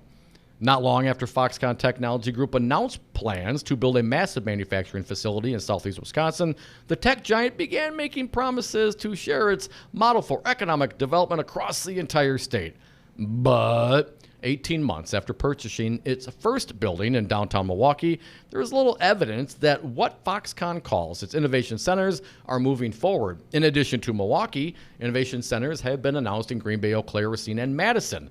Development directors in those cities say Foxconn now appears to be focused on its main manufacturing campus in Mount Pleasant. With the exception of Milwaukee, Foxconn has said each of those innovation centers could employ between 100 and 200 people working in high-skilled jobs. In Milwaukee, the company was touting more than 500 jobs. These jobs are eligible for state tax credits, which are administered by the Wisconsin Economic Development Corporation. You know, socialism. WEDC receives a report from Foxconn on December 31st each year, which WEDC used to determine whether the company qualifies for the job credits. We do not monitor the project more frequently than that. Once a year for $4.5 billion, Tom. You know, just checking in. What do you think they're doing down there? As Charles Pierce points out, truth be told, there isn't much to monitor. He continues on. In July of 2018, Foxconn announced it would purchase 2 properties in downtown Eau Claire. The company has since moved forward on buying one building called Haymarket Landing, which is part of a public-private downtown redevelopment project. Over the summer, Foxconn identified a contractor and did about $2 million worth of work on the building, mainly HVAC, said Aaron White, Eau Claire's economic development manager. That's been about the extent of it. It's pretty minimal, White said. We did get a visit from 4 Foxconn staffers, and they reinforced their intent to move forward, but they gave no indication of a timeline. White said the city was originally told there would be 140 to 150 high-tech and research development jobs at the Innovation Center. He said he would love to see that happen, but the city hasn't given Foxconn any incentives, so if it doesn't move forward, Eau Claire is not out any money. No, good for Eau Claire. Obviously, we would like this, but we're not aggressively following up with them. Either is Weedick. The story is similar in Green Bay, where Foxconn has been planning an innovation center along the Fox River since June of 2018. Kevin Vonk, Green Bay's development director, said early on Foxconn was meeting with contractors, but plans have paused. Crudy, the company is now planning to start interior construction in 2020. Perhaps sometime after the election? Maybe. I am altering the deal. Pray I don't alter it any further. I read on from our pal Charlie Pierce at the Esquire.com. Foxconn has been playing Wisconsin like a 10-cent yo-yo ever since Walker showed up at the company's doorstep with the state's economy in his mouth, like a beagle who's brought home a rabbit. Last February, the company floated a story that even the main campus was in doubt, announcing that plans had changed and that a smaller facility might be built. This, as MarketWatch informed us a couple of years ago, is Foxconn's general MO. Here again, he quotes, "But the details are important given Gau's history of making and breaking promises in numerous countries and regions over the years, including in the U.S. A pledge to invest $30 million in a factory in central Pennsylvania in 2013 was also greeted with much ballyhoo, as reported by the Washington Post. 4 years later, the factory has still not been built, to the disappointment of state officials. They're not alone. In 2014, Foxconn promised a $1 billion investment in Indonesia, which has still not happened, according to the Washington Post. A pledge to invest $5 billion in Vietnam in 2007 has also failed to materialize, nor has the company met its promises for India. As Charlie Pierce writes, thus, does Scott Walker's time as governor live on as a tribute to one of the biggest suckers ever to be sworn into office. Meanwhile, he goes on to talk about Speaker Paul Ryan. But I would point out, corporate socialism, Scott Walker was all down for corporate socialism. Oh, yes. He's so very concerned about Bernie Sanders and Rashida Tlaib in front of empty shelves, ironically enough pointing out the issues with capitalism. No, the philanthropists, the rich, Dom, if you give them enough tax cuts, they'll be very generous. Yeah. They'll give money to your food shelters, for you poor socialist bastards. Come back with us. More Devil's Advocates, perhaps a little more Walker bashing as well, but only if you dial us at 844-967-2789. Phone lines open for your calls or text.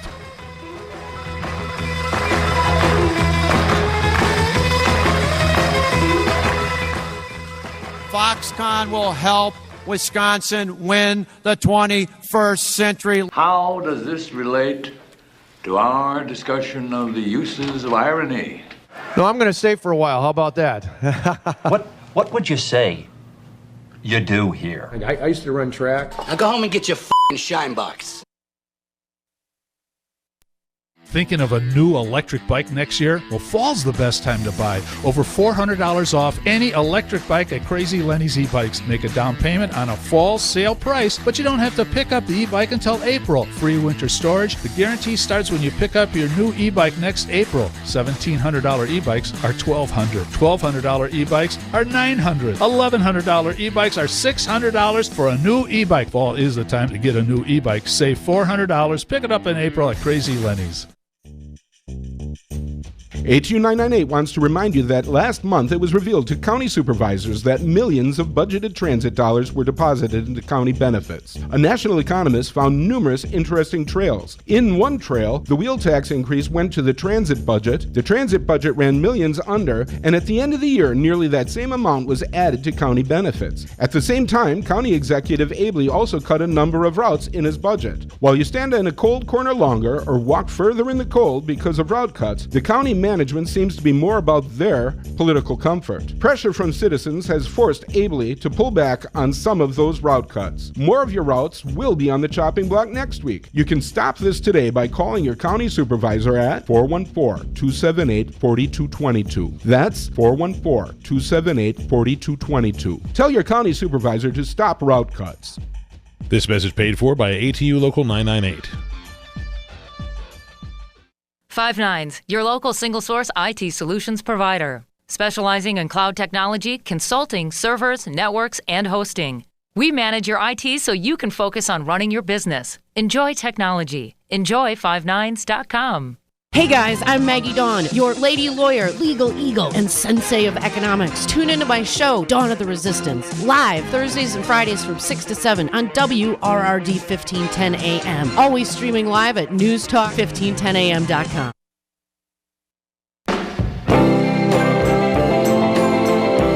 The Devil's Advocates, where there's always time for Scott Walker bashing. Hashtag Walker bashing. And we are back. Thank you for listening to the Devil's Advocates radio show. Phone lines are open, 844-967-2789. Bonnie from Brookfield, you are next. Thank you for calling today, Bonnie. What do you got for us? Hey, Bonnie. Hey, how you doing? Awesome. How you doing? I love your guys' show. Watch it or listen to you from the beginning. And this is my first call. I just want somebody to take one of those pictures of those empty Foxconn factories and development centers and put it right next to one of those pictures of the empty food pantries and put it on Scott Walker's Twitter feed with the caption, ironic, we're not getting crap from him for the people. We're not getting, anything from Foxconn, and he surely wouldn't be giving anything to the starving people. And that's all I got to say about Walker. Well, Bonnie, let's not forget when Walker mortgaged our future, your kids' future, your grandchildren's future, the $4 billion he quote-unquote invested in something like 13,000 well-paying jobs, that was predicated on a 20 million square foot factory. Best case scenario, Bonnie, latest news we've heard, maybe 1/20th of that. Well, and now they got these innovation centers. What are they doing with that? They can't even get the main factory up and running, and they got these, innovation centers doing exactly nothing. Well, So Bonnie, those were placeholders around the state on behalf of Scott Walker and the grandiose investment he was making on behalf of Foxconn, and he needed a little air support back from them. And he said, what if we spread some of this around the state? There's some unused real estate in nearly every town in this state. All you got to do is buy a building. Eventually, if you have to, you just sell the building. You're just trading off assets. But in the meantime, we all get good headlines, and it seems like we're giving something back to the taxpayers all around the state. Of course, what they gave us was Bubkiss, Bonnie. And this isn't the first state they've done this to. So, shame on us. Shame on Scott Walker for selling us out. You got it right the second time, Bonnie. Shame on Scott Walker. It wasn't shame on us. We've opposed Foxconn from the get-go. Bonnie, a very successful first phone call. Keep listening, please. Devil's Advocates, we do this for your listening pleasure. And, Dom, I'd like to turn ever so slightly to a little different version of Walker bashing. And this one, right-wing talk radio. The unelectable whiteness of Scott Walker. We found this at the New Republic. Alec McGillis, he came on our show way back in 2014, Dom, and he wrote an article. This was sort of a preview of Scott Walker, because Scott Walker gave every indication after he was reelected that his next intent was to run for president. And, of course, he did. And he failed mightily. And why? Because he was so ill-prepared for a national campaign. In fact, the author of this piece would speculate, and I think he's not so far from wrong, Dom, the only freaking reason, other than maybe some Koch brothers money, that Scott Walker was ever anybody is because he got propped up by right-wing talk radio, especially in the Milwaukee media market. That is true. Let me read briefly. We'll get this one started. You know what? Your buddy Charlie Sykes factors prominently in this one, Dom. That burned me. He wrote an op-ed to the Politico yesterday that will tie into this as well. Well, you saved that one for the top of the hour. I'm going to get started now. I'm jumping into the body of the work the New Republic, the unelectable whiteness of Scott Walker, white flight, like the Great Migration, came late to Milwaukee, but it came fast and it fueled with resentment. Between 1960 and 2010, the population of 3 formerly rural counties around Milwaukee County, Waukesha, Ozaki, and Washington, or the WOW counties, nearly tripled to 608,000. The population in the exurbs tripled. And if the exiles had any lingering doubts about the wisdom of leaving the city, 2 men were eager to reinforce the necessity of their choice. Every morning and every afternoon on the long commute home, Mark Belling, a Wisconsin native, grew up liberal and supported Jimmy Carter. In the 1980s, though, he took a job in the post-industrial city of Benton Harbor, Michigan, and underwent a conversion, Dom. Here's what he said. The entire city was an experiment in American liberalism, and it was an absolute disaster, he said in 2012. I realize anti-poverty programs, welfare, aid to cities, allegations that black underachievement is because of racism. I realize that all of those things were wrong. Meanwhile, watching Ronald Reagan in office, he was struck by an undeniable renaissance of America. I became far better at arguing my point of view and far more satisfied with my political positions once I became a conservative because I realized I was correct, Belling said. It's the same thing that a lot of people have when they convert to Christianity. They suddenly become very committed and dedicated to it, as opposed to the ambivalence they had about their former atheism. You know, guys like you, Dom. Mm-hmm. In 1989, the crack-fueled crime wave was nearing its peak in Milwaukee. Belling began hosting a talk show on WISN, an AM station. You know, whitey-righty talkers, Dom. Often a man named Charlie Sykes would appear as a panelist or a substitute host. Sykes, too, had started out on the left. His parents were World Federalists, a movement that called for global government and a universal disarmament. His father, an editorial writer at the Milwaukee Sentinel, had managed Eugene McCarthy's 1968 campaign in Wisconsin. Sykes had adopted his father's politics. He even ran unsuccessfully for the state legislature as a Democrat. He told me that he'd grown disillusioned with liberalism while covering City Hall for the Milwaukee Journal in the late 70s. I was a reporter covering urban programs that were well-intentioned but utterly dysfunctional, he says. I thought, this thing doesn't work as planned. And within a few years, Sykes had gotten his own show on WTMJ, and for the next 20 years, he and Belling would share the airwaves. Sykes in the late morning, Belling in the late afternoon. Their styles are very different. Sykes is a thrice-married man about town with a smooth on-air manner and modish eyeglasses, who has built himself into a multimedia brand with a Sunday TV show on an NBC affiliate, books subsidized by conservative funders, and a subscription-based website. Right, Wisconsin sold that one off to your buddy, Dom. Belling is introverted and brooding. He zips in and out of the station's suburban studio in his Jaguar, interacting with co-workers no more than necessary. His demeanor on air is more intense, with long foreboding pauses between his acid declamations. In one 2012 riff, he called a young black Milwaukee man who had died in police custody a piece of garbage and attacked the pigs of mothers who are too lazy to put their children in a crib and roll over on top of them while sleeping on a futon on the floor. Come back with us. We are the Devil's Advocates, the happy hour, talking about righty-whitey talk radio and how they propped up Scotty Wanker.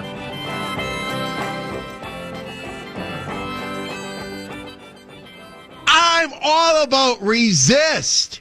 I'm resist. This show is resist. We're now part of resist. The irony is a little rich here these days.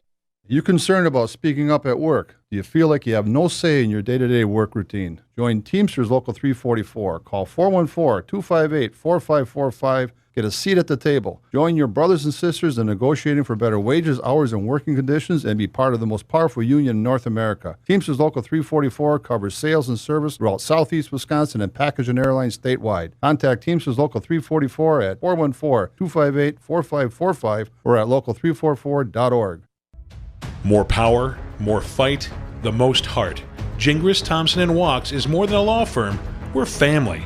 We believe in doing our best to help people in need and right the wrong that's occurred. For more than 35 years, we've helped thousands of clients across the state of Wisconsin get the justice they deserve. Our proven track record of success isn't based solely on our knowledge of the judicial system. Rather, we make it our priority to get to know our clients and their cases so we can best represent them. Gingras, Thompson & Wachs. Find us online at gtwlawyers.com. You are listening to WRRD 1510 AM, Waukesha, Milwaukee. Always streaming at newstalk1510am.com. Buried at sea, wildfire threatening. I'm Barbara Cusack. Images from the weekend raid in northwest Syria that led to the death of Islamic State leader Abu Bakr al-Baghdadi were released by the Pentagon. The head of U.S. Central Command, General Kenneth McKenzie, explained that Baghdadi was buried at sea after DNA testing confirmed his identity. The Defense Intelligence Agency conducted the analysis and compared DNA from the remains taken from the compound with an on-file sample taken when Baghdadi was at Camp Bucca prison in Iraq in 2004. The analysis showed a direct match between the samples and produced a level of certainty that the remains belonged to Baghdadi of 1 in 104 septillion, which is certainly beyond a shadow of a doubt. At least 1,300 acres have been charred as the Easy Fire is being fueled by strong winds in Southern California's Simi Valley area. Ventura County Fire Assistant Chief Chad Cook says even after the fire burns through, the area is still hot, and the winds could whip it up again or cast embers, causing another start. We are completely in a defensive posture right now. There's a second new fire. The Hill Fire in Riverside County also added to the list of fires burning in the state. Jim Roop, Los Angeles. Former White House National Security Advisor John Bolton has been asked to testify next week before the House impeachment inquiry of President Trump. More on that from correspondent Caitlin Collins. As far as whether or not he's going to show up, keep in mind he is the same attorney as his deputy, Charlie Kupperman, who took over when he was fired/resigned. And that attorney has filed this lawsuit essentially asking a court to rule whether or not he has to show up, ignoring the White House's mandate that they defy it and don't show up. The Federal Reserve has cut its benchmark interest rate for the third time this year to try to sustain the economic expansion in the face of global threats. Fiat Chrysler and Peugeot's owner agreed to a merger, according to the Wall Street Journal, which says it would create the fourth largest car maker. On Wall Street, the Dow added 115 points, the S&P up by 10, the Nasdaq posted a 27-point gain. I'm Barbara Cusack.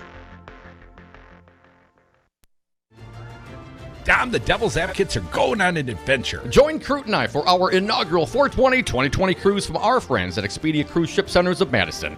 We begin in the City of Angels with the Devil's Advocates reception on April 17th, departing the next day for a 7-night cruise with stops in Cabo San Lucas, Mazatlan, and Puerto Vallarta, Mexico on board a shiny new Carnival Panorama cruise ship. Expedia prices local service. Visit them on Madison's west side off Mineral Point Road or Google Expedia Cruise Ship Centers. This is Dom from the Devil's Advocates. You know, in the 7 years that Crudy and I have been doing the show, we have never had a more engaged, dialed in, and motivated audience, and we love them for it. Now is the time for you to reach the greatest audience ever. Call now, advertise with the Devil's Advocates and Real Resistance Radio. Market your products or services, get your message out, join the resistance. Call us at 414-635-0872. That's 414-635-0872, or go to realresistanceradio.com. This season's World Series champion will be crowned tonight as the Nationals take on the Astros in Game 7 in Houston, with fans far and wide cheering on their team. This longtime pair of friends will be watching the game together, one in Nats red and the other in Houston orange. I hadn't seen her in 3 years. I said, come on down and see us win it all. The two women share one passion, their baseball team. Their T-shirt colors, though, clashing on one more night. Game time, I will be right at her living room floor, cheering with my rally towel, staying in the fight. Clayton Neville, Houston. A Juul Labs executive who was fired earlier this year is alleging that the vaping company knowingly shipped 1 million tainted nicotine pods to customers. The allegation comes in a lawsuit filed by the one-time finance executive who was fired by the vaping giant earlier this year. I'm Barbara Cusack.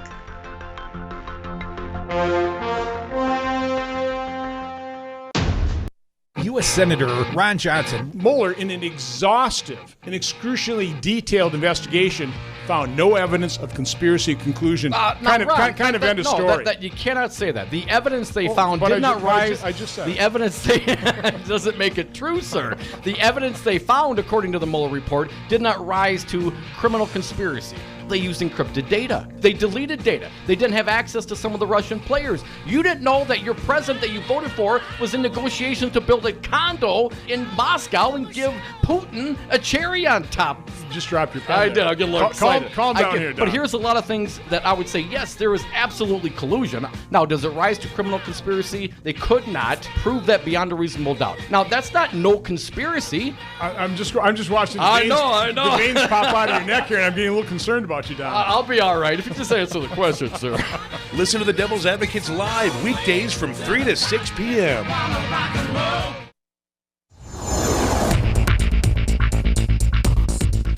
For WRRD and WTTN, I'm Stu Daniels with your headlines.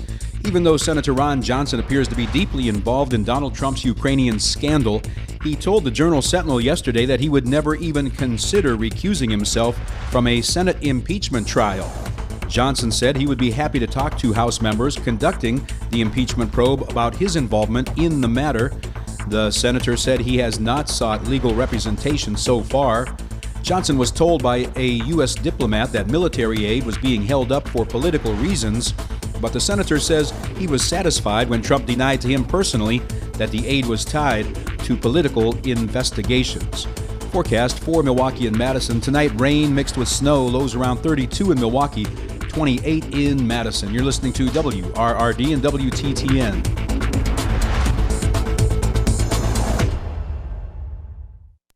Warning, you are about to listen to the greatest radio show ever. And due to contractual obligations and to shield our airwaves corporate licensees from any semblance of liability, responsibility, and gullibility, we must tell you the views represented on this show are not necessarily those of this station or its management. This radio show contains differing points of view on current political topics, and due to the nature of its contents, it should be heard by everyone. Thank you for listening. 3, 2, 1. Now live from the heart of liberal Wisconsin, where the political party is just beginning. Welcome to the Devil's Advocate Show. Best friends proving it's never personal, only politics. Please allow me to introduce myself. Now here are your hosts, Dom and Crute. Welcome back to the Devil's Advocates Radio Show. Dominic, we are sliding into the Hump Day Happy Hour, and that makes me very happy because we're taking tomorrow off. A best of show, a fine one indeed. We'll be back on the airwaves Friday, and it's not for Halloween, although my son does have his very first competitive wrestling meet. I plan on attending tomorrow. Your bad snaggleteeth, a good excuse, Dom. But we'll be back on Friday. We'll be talking about perhaps the House resolution to impeach Donald Trump. And Dom, a theme we often talk about here, Righty Whitey Talk Radio. And why we do so, we've got 81 competitors in the state of Wisconsin that do what we do less well, I would assert. Yes. But they do conservative right-wing talk 235 hours per day. And we've been paying attention to this, our medium, talk radio, since the get-go. And we noted way back in 2014 when this piece published, and the subheadline, The Unelectable Whiteness of Scott Walker, it was pointed out in the New Republic, Alec McGillis, that Scott Walker can really attribute his entire political career to right-wing talk radio. It's certainly not charisma that got him that job. So I want to jump back into this piece, Dom, and I know you've got a little shade to cast on Charlie Sykes. But let me pick up where I left off. We were talking about Charlie Sykes and Mark Belling. Christopher Terry, who worked with Belling at WISN and now teaches at the University of Wisconsin-Milwaukee, says that Belling is more of a true believer, whereas if Sykes thought there was money on the other side of the street, he would sell out in a second. Oh, and this is from 2014, and now in 2015, that's exactly what he did. Never Trumper Charlie Sykes went and got himself a job, with MSNBC. Over time, the two shows became known by a single name, Sykes Belling, in the halls of the State House, Milwaukee City Hall, and area county governments. Elected officials, particularly insufficiently conservative Republicans, lived in dread of denunciations by the host and the tsunami of angry calls from listeners that would follow. Sykes is credited with, among other accomplishments, having blocked public funding for needle exchange programs and having helped drive into bankruptcy an urban mall after harping on security issues there. In April of 2013, he played a clip of its free Swipe Yo EBT, a viral video produced by a right-wing activist in which an African-American woman raps about liquor stores where one can allegedly use food stamp cards. Returning to the same theme later in the year, Sykes declared, and here's a quote, Tom, "The number of Americans who receive means-tested government benefits, welfare, now outnumbers those who are year-round full-time workers. No other mid-sized city has this kind of sustained and energized conservative forum for discussion of local politics. The only counterweights on the left are Wisconsin Public Radio with its implicit but restrained liberalism, a lefty FM talk show in Madison." I think they meant us way back then, Dom. And 2 African-American talk radio stations in Milwaukee, one of which recently went out of business. And nobody ever talks about that. They talk often about the declining vote in Milwaukee, African-American votes for Hillary Clinton. Mm-hmm. No one ever seems to draw a line to the fact that 1290 stopped doing black talk in Milwaukee. I read on. In the past dozen years, 2 moderate state senators in Metro Milwaukee have lost their jobs in Republican primaries after falling out of favor with Sykes Spelling, while the third has moved sharply right to avoid their wrath. The listenership is just so much higher here, says Scott Jensen, a former Republican Speaker of the State Assembly, and the ability to get people to march in step when the shows are all hammering the same themes is extraordinary. Our buddy Dale Schultz, a moderate Republican state senator in southwestern Wisconsin, who is retiring this year in 2014, is blunter. Talk radio gets going and some of my colleagues end up wetting themselves, he said. It's appalling. Now, that Dale Schultz, the moderate Republican state senator, forced out, essentially, to my understanding of that situation. He got primaried. Yeah. By Markline and lots of money. In 1990, at age 22, Scott Walker launched his first campaign for the state assembly seat held by Gwen Moore. It was a Democratic-leaning, majority-white district stretching west from Marquette. Moore recalls hearing that Walker thought he had a shot at winning because he was younger and better looking than Republican. She had beaten 2 years earlier. He had a certain kind of vanity, she says. Walker ran on an anti-crime platform, pushing what Moore refers to as dog whistle literature. This included one mailing that featured an image of a big gun, implying the neighborhood was going to hell if Moore won. Walker lost, and soon thereafter settled in with his wife Tonette in an amenable political territory. 3 years later, he ran in a crowded GOP primary field for a local state assembly seat in the historically Republican inner suburb of Wauwatosa. This time he won. The party, which under the leadership of Governor Tommy Thompson was pushing hard for welfare reform and private school vouchers in Milwaukee, made Walker its point man on criminal justice. He authored a bill called calling for truth in sentencing. You wonder why we have disparate outcomes in the state of Wisconsin? Think legislator Scott Walker and his truth in sentencing. And here in parentheticals it says eliminating time off for good behavior and champion prison privatization, though he surprised some Democrats by supporting legislation to improve defendants' access to DNA evidence. As chairman of the Elections and Rules Committee, he advocated for voter ID laws long seen as an effort to limit minority access to the polls. But Walker didn't really seem all that interested in making an impact in Madison. Colleagues from both parties recall him as an amiable backbencher. Instead, he seemed most intent on cultivating a constituency via the airwaves.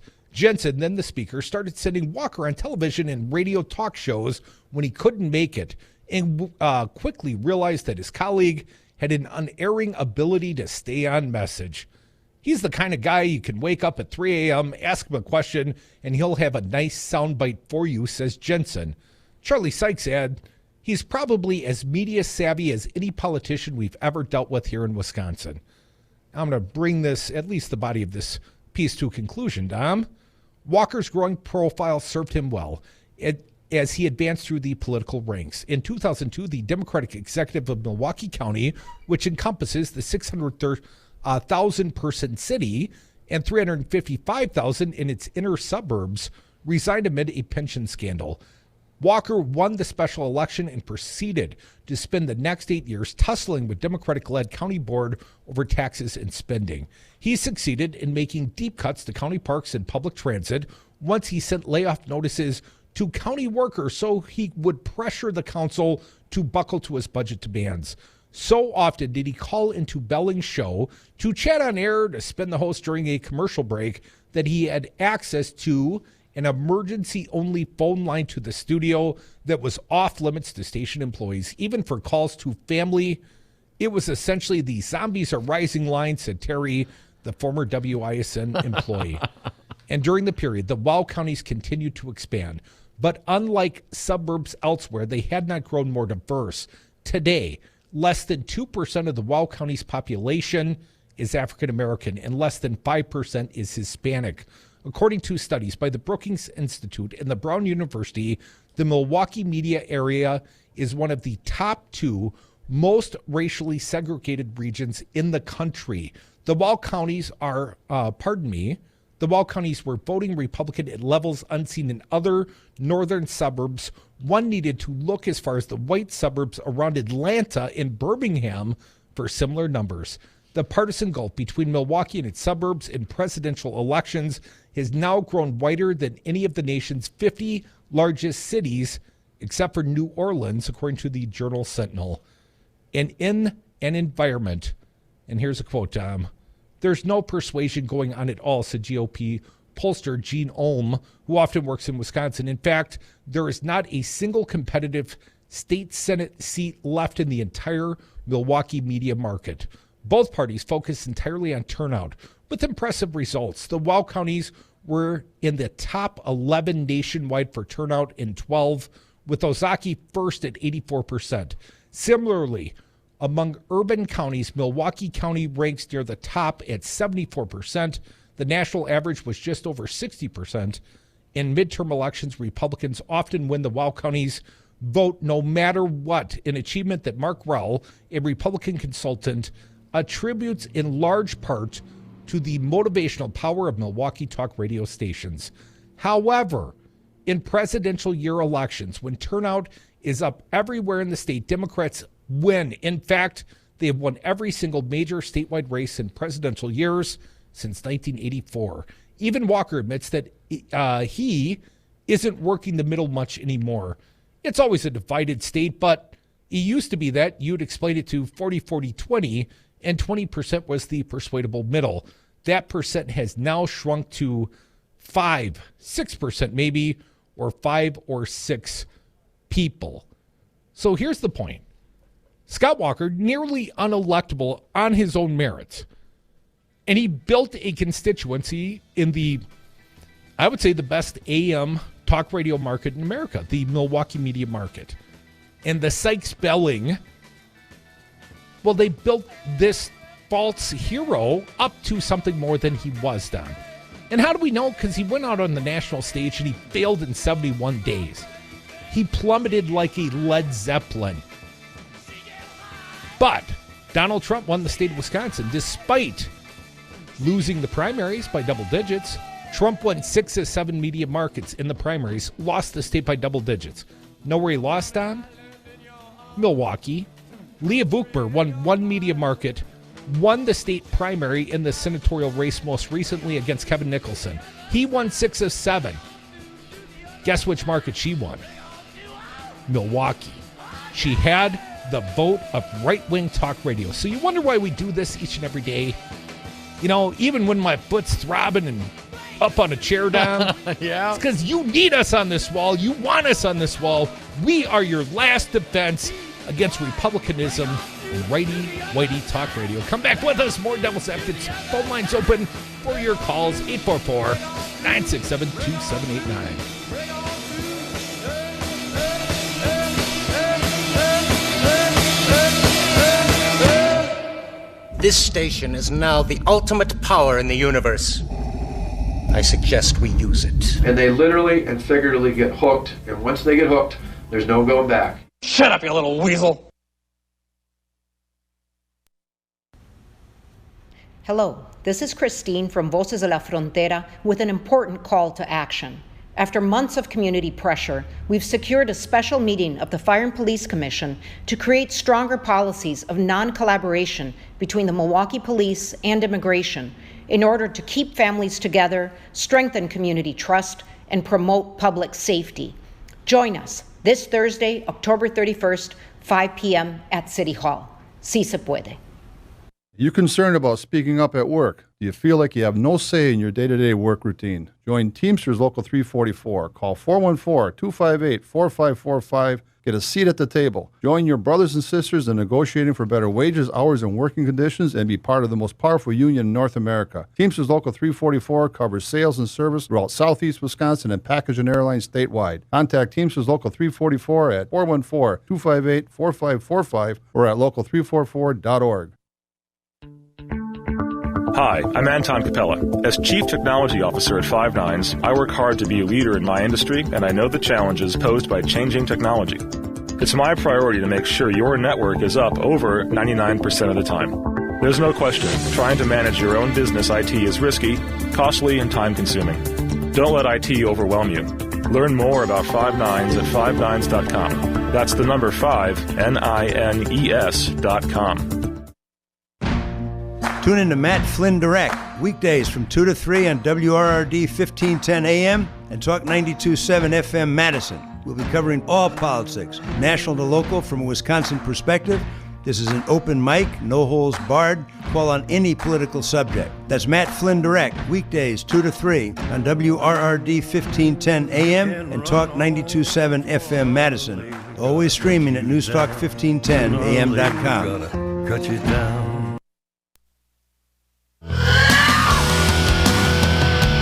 The Devil's Advocates, radio for the 99%.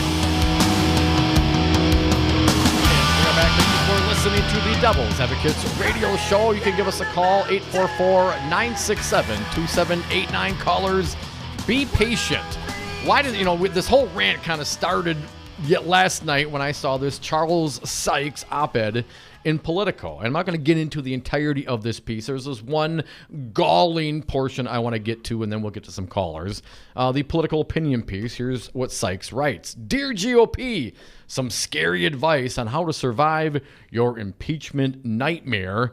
Take it from the movies. Denying reality is not going to slave the monster. Again, this is now from conservative turned never-Trumper, former liberal, then conservative, now never-Trumper, now doing whatever he can to get paid. MSNBC contributor Charlie Sykes. So he writes this letter to the Republicans and puts out about, 5 bullet points on what they need to do.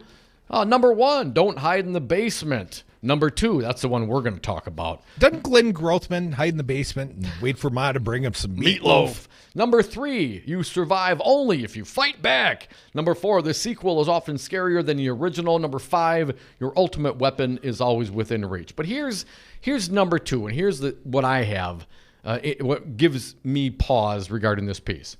Number 2, from Charlie Sykes on how the Republicans should deal with impeachment. To kill the monster requires confronting how you made him. As you watch this reckless and unleashed presidency, it may have occurred to you how much you've contributed to this moment. I wonder if he's looking in the mirror as he's saying this. You have convinced Trump that he can take you for granted. The president has bullied and berated you and again, and you have rolled over. And it has made things only worse. Trump's instinct is to escalate both his tactics and his language. The cascade of stories in just the last week, Ukraine, Syria, the G7, and Doral, the launching of a criminal probe against his own Department of Justice, his references to critics as human scum, are a microcosm of his presidency and where we are going. Between now and the beginning of the Senate trial, that behavior will become even more erratic, and you will be forced to defend an ever-widening year of inanities, deceptions, abuses of power, episodes of self-dealing, and other assorted outrages. Imagine 6 months of Giuliani butt dials. And here he concludes his number 2 the first step to saving your life is to recognize what the monster feeds on. In this case, it's your fear of standing up to him. And I would point out to Charlie Sykes, just as we read in that piece from 2014, you and Belling, you propped up and you gave cover to weak candidates like the former governor, Scott Walker. Yes, weak. Yeah, he won a couple times. Okay. Weak and corrupt. Weak and corrupt. Thank you, Crudy. And then what happens? A more corrupt man who doesn't give a damn about anything rolled up on the GOP, put a cigarette out on all their asses, and became the president of the United States. You, Sykes, you, Belling, you are responsible for Donald Trump because you propped up guys like Scott Walker that should not have been there in the first place. Corruptible to the nth degree. And Trump knew that. Trump was down in Iowa at the Freedom Summit. And he looked around, he looked at the crowd and thought, oh my God, I can roll every single one of these SOBs. And that's exactly what he did. You did no favors for your party, the GOP, the Wisconsin GOP, by propping up guys like Scott Walker because they bent over and took it from a guy like Trump who was way stronger than he was. Well, they kept him out of prison during the John Doe 2, Dom. They got out in front. They helped him make his defense. So, Scott Walker, A, owes his entire career to right-wing talk radio, and B, his legal defense in the very corrupted John Doe 2. Let's get to the phones, 844-967-2789. Betsy, you're next. Welcome. Oh, my goodness, you guys, I want to wish you a happy Halloween. Happy Halloween, Betsy. And I also want to tell you that you are the reason that Scott Walker is no longer the governor of this great state of Wisconsin. I think you're absolutely right about that. Thank you very much. I mean it. Does that mean we got to take fault for Tony Evers as well? Yes, and thank God you guys are fair, and you have your opinion, but you roll with it. You go with the best person that's, whatever. You guys play ball the right way that Wisconsin always was, the Wisconsin idea and everything. I mean, Scott Walker has taken his state to a place I've never known. I mean, I've lived here my whole life, and I've never, ever, ever realized how corrupt that politics were going. And it didn't just happen with Scott Walker, but he took the money from the Koch brothers, and then he took the state, and Sykes, he's right. Thank God he's coming around, maybe for a minute, but he follows the money. The Kochs were probably paying these guys to prop up Scott Walker because he was supposed to be the golden child.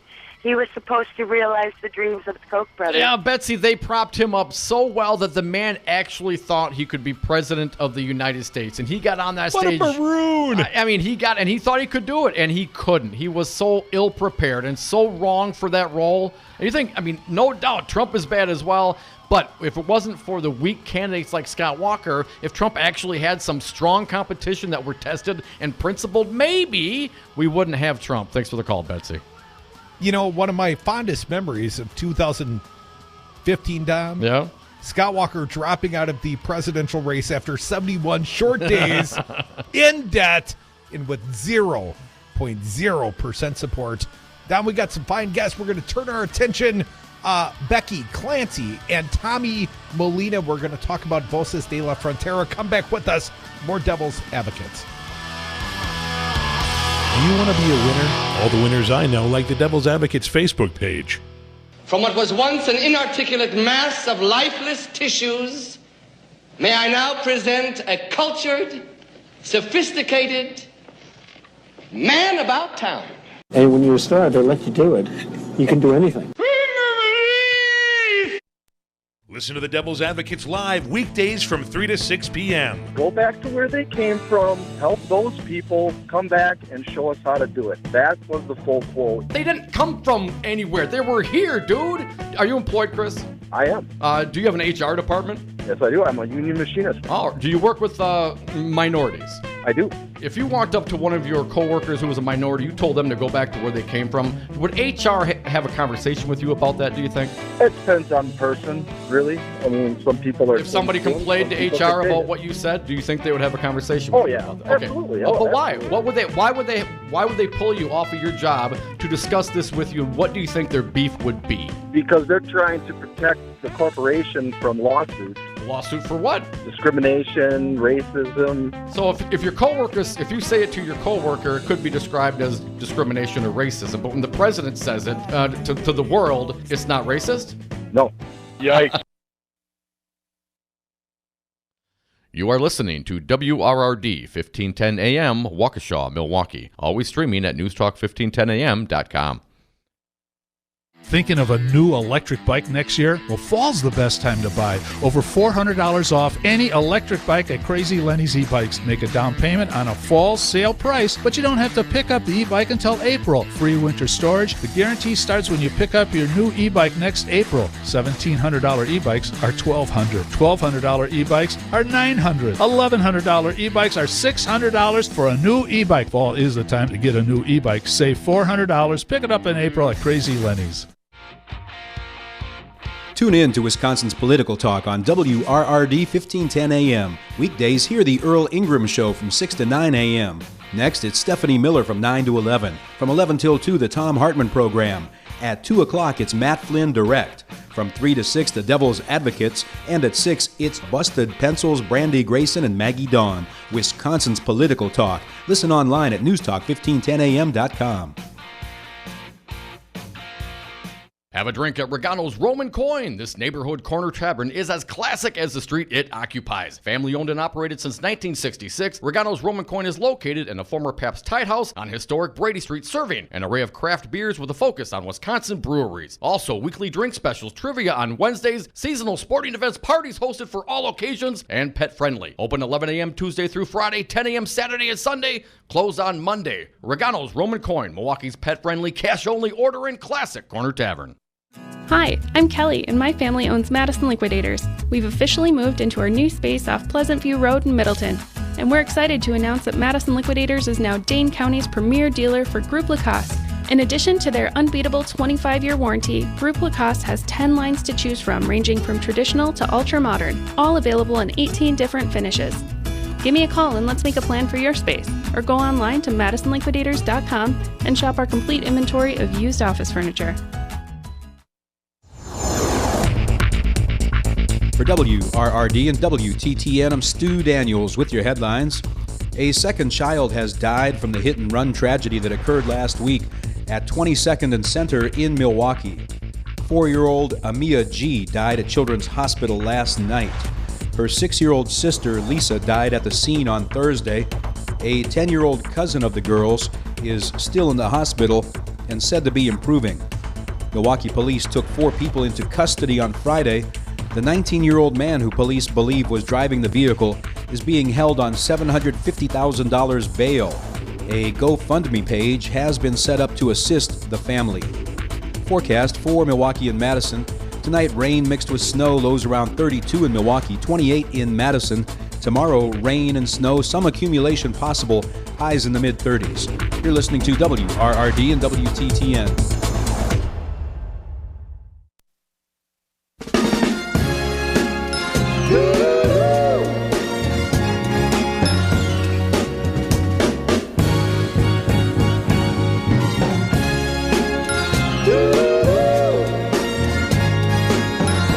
Save the $2 on tomorrow's paper. Listen to the Devil's Advocates today. Welcome back to the Devil's Advocates Radio Show. Dominic, we welcome a guest in studio, and pretty soon we're going to speak to one on the phone.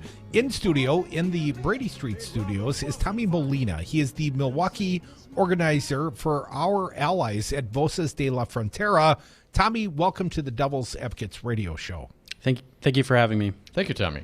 Tommy, before we really dig into this specific circumstance in Milwaukee, this Jose De La Cruz story, I want to talk about what's going on tomorrow night.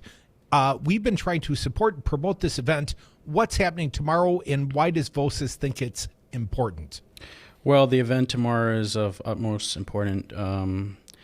tomorrow there will be a vote by the Fire and Police Commission on Voces de la Frontera's recommended changes that include non-collaboration between the Milwaukee Police Department and ICE unless there's a judicial warrant.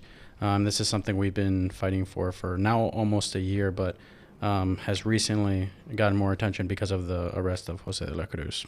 And Tommy, what are we encouraging people to do on behalf of Voces de la Frontera tomorrow night? Yeah, well, presence is enormous. The commissioners, they pay attention to the amount of people that show up to these hearings. If they feel like the public cares about this issue, then there's heat to make the right decision.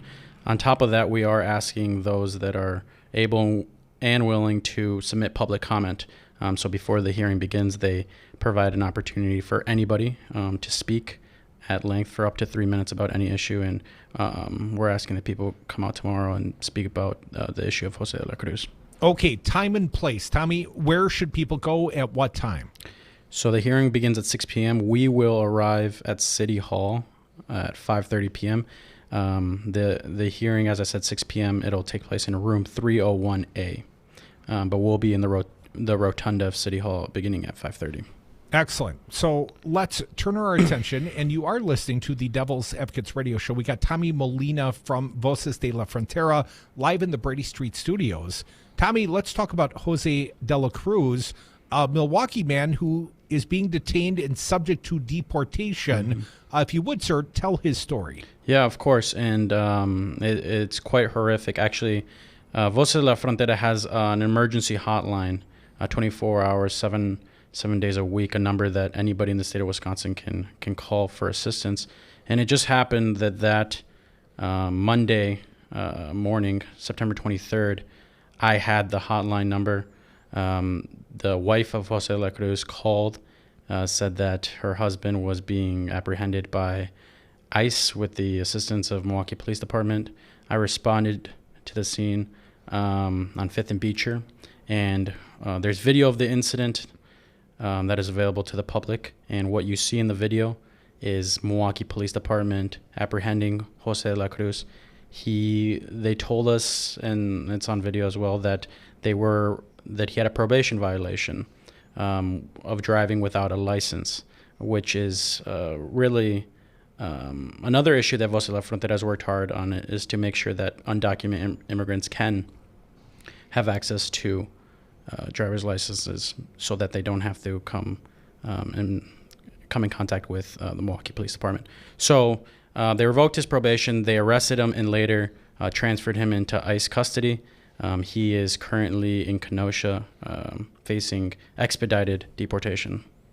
So this effectively, Tommy, if I'm understanding you, a crime of circumstance. Under his legal immigration status, he is ineligible for a driver's license. So anytime he is on the roads driving, he is committing some small criminal act, and therefore would subject himself, per this circumstance you're describing, is subjecting himself to deportation for the simple act of driving the kids to school or going to work.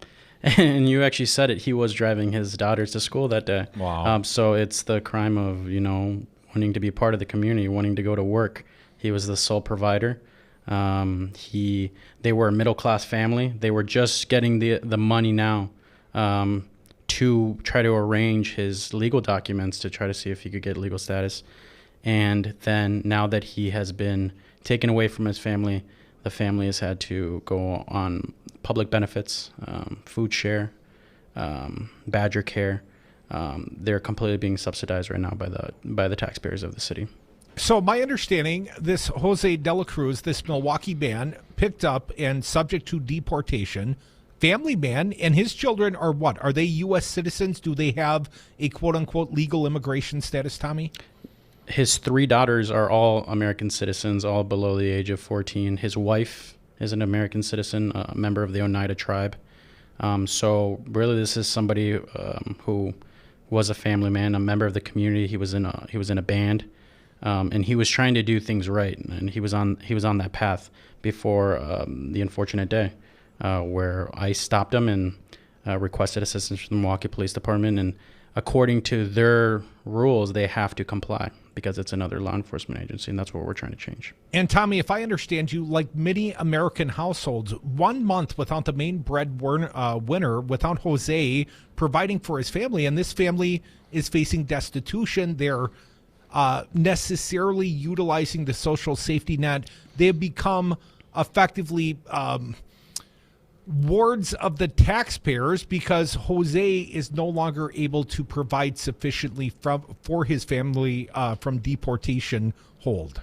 Exactly, and you know the wife is looking for work, but what we also have to understand is that they are facing immense trauma because of the incident. So she's seeing mental health professionals, but is trying to get work. Right now, they're, as you said, being subsidized by public assistance, and we set up a GoFundMe with the help of the Clancy family, which owns Bounce Milwaukee. They have raised a little over $5,000, so they're surviving off of those two things. Folks, you are listening to the Devil's Advocates radio show. That's Tommy Molina, the Milwaukee organizer for Voces de la Frontera. We now introduce a new voice. Her name, Becky Cooper Clancy. She is a local business owner. Her and her husband own Bounce Milwaukee. Becky, why did you and Ryan get involved in this issue? I know you've been generally activist in this community, but Becky, what about Jose's story inspired you and Ryan to get involved? Well, like you said, we've been allies with Voces and with other groups for a long time. And watching that video, as a mother, as a wife, that hit me right in the heart, and I could not imagine going through that. And it was about 15 seconds of discussion before Ryan and I said, we need to step up and do something. So, of course, we donated to the GoFundMe right away, but then immediately reached out to Christine and asked if there was more that we could do, if we could host this fundraiser for her, for their family. And then stepping up, going to those the hearings at City Hall and speaking up and being a voice from outside the immigrant community. It's just so important to make sure that all the voices in the community are heard and that we're all saying this is an issue for the whole city, not just for the immigrant community. Becky, we certainly appreciate you stepping forward and doing that, and certainly you, Tommy, as well at Voces de la Frontera. These are, trying times on this issue, and we need to continue to bring this information to light for our audience and for the state of Wisconsin to move this discussion forward. Becky, have you had a chance to speak with Jose's wife and his kids? How are they doing, and what's your expectation for them going forward? Yeah, I was able to speak to Christine some on the night of the fundraiser, and it was obviously emotional. It was difficult to hear, everything that they're going through. It was really wonderful to see the kids having some fun and getting at least a little break from that stress, a little time to be kids and play. Mm-hmm. But at that time, Christine's concern was over Jose's health and his treatment in the detention facility. And I'm very hopeful that these proceedings can be reversed, because we're not only we're losing a valuable community member for a really ridiculous reason of driving. That's just a silly thing. Tommy Molina from Voces de la Frontera, is there a concern, as Becky brings up, about Jose de la Cruz's his health and his circumstance? Has he been able to speak to his family? Has he been able to be involved in his own defense here? There's enormous concern. Actually, we've been meeting regularly with Christine de la Cruz, the wife of Jose. They are not allowed to bring any food from the outside into the facility where they have him housed. They allow her to speak with him, and he has said that his diabetes is getting a lot worse. He said that they only feed them carbs, and that he's been experiencing numbing in his fingers and his toes, and that he is worried that this will exacerbate into having to get them amputated because he can't feel them at times. Wow. Is he getting the proper medicine and medical care that he requires? He has said that they have been good about his medicine, but I think about the diet, just being fed solely carbs. Yeah. Hey, Becky Cooper Clancy, got to ask, how can people get involved to help out Jose's family? I know your family doing a fundraiser through your business, Bounce Milwaukee. How can people donate? How can they get involved? Well, I think as Tommy mentioned, the GoFundMe is a big source for them financially right now. I think there's also the bigger picture, the speaking up at these the Fire and Police Commission meetings. There's the one tomorrow afternoon, and having the community's voices there. The commission is saying that they need to know what the community thinks, and the events that I personally have been to, it has been packed wall to wall. That testimony room, the meeting room, has been standing room only. The overflow room has been standing room only, and the hallway has been filled with people wanting to give their testimony to say that the Milwaukee Police Department should not be collaborating with ICE.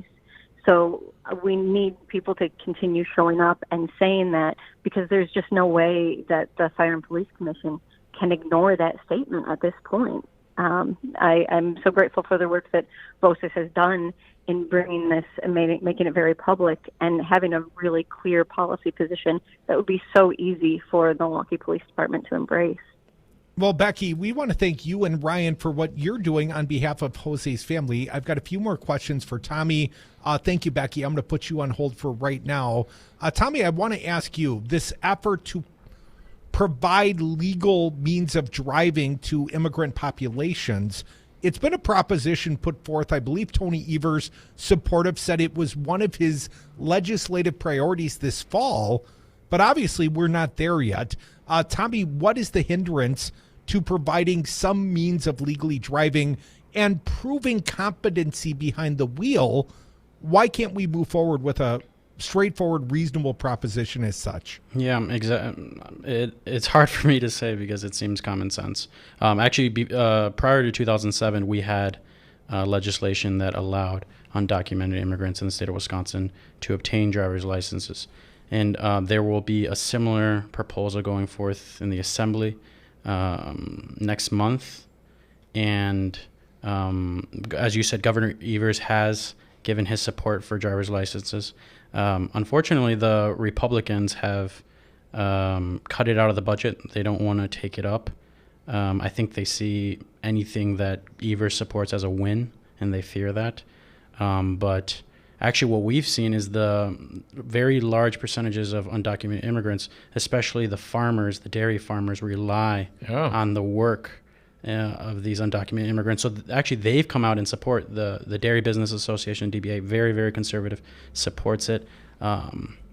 Sheriffs all across the state of Wisconsin. It's just really the legislators that haven't had the will to do what the majority of the residents in their district support. Now, my understanding, and I had seen reporting way back in March of 2019, Tommy, is that Milwaukee County was no longer going to cooperate with ICE. I know the former county sheriff, David A. Clark Jr., was all down for ICE cooperation along with deputies, but it was reported that that would end. It clearly is not ended, sir. Why still the collaboration going on? Well, actually, that is correct. So Milwaukee County, under Ernell Lucas, the election, Milwaukee County does not collaborate with ICE. What we're talking about is the city of Milwaukee, which is under the jurisdiction of Chief Morales. It's two different entities. In the county jails, they do not share immigration status with ICE. They do not honor detainer requests. But the city of Milwaukee... But city cops obviously do under Tom Barrett.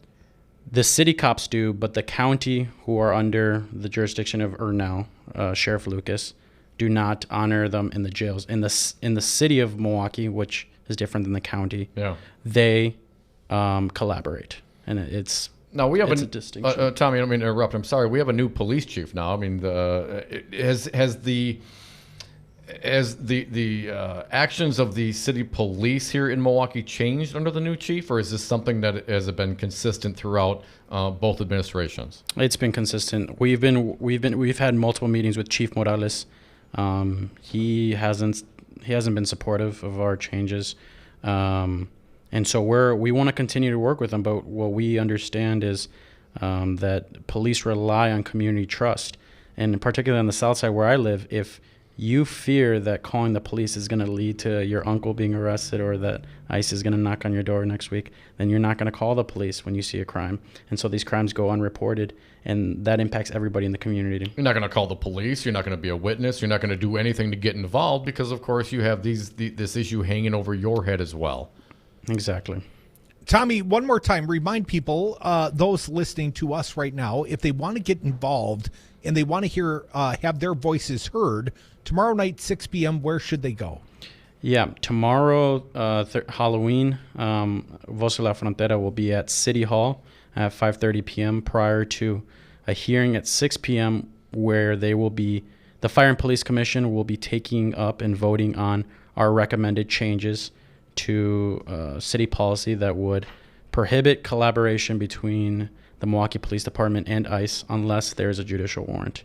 And we need as much of the public to come out and support Your Voice Matters. Well, we want to thank both you, Tommy Molina, the Milwaukee organizer for Voces de la Frontera. You know we're allies with what you folks do. Also want to thank the fine, progressive local business owners, Becky Cooper Clancy and Ryan Clancy at Bounce Milwaukee. I appreciate the fact that here's a family that leads with their heart and their humanity, and they always seemingly do the right things by their neighbors here in Milwaukee. Thank you, Becky Cooper, for joining us. Thank you, Tommy Molina. We are the Devil's Advocates. We'll be right back. Phone lines open right now for your calls. 844-967-2789.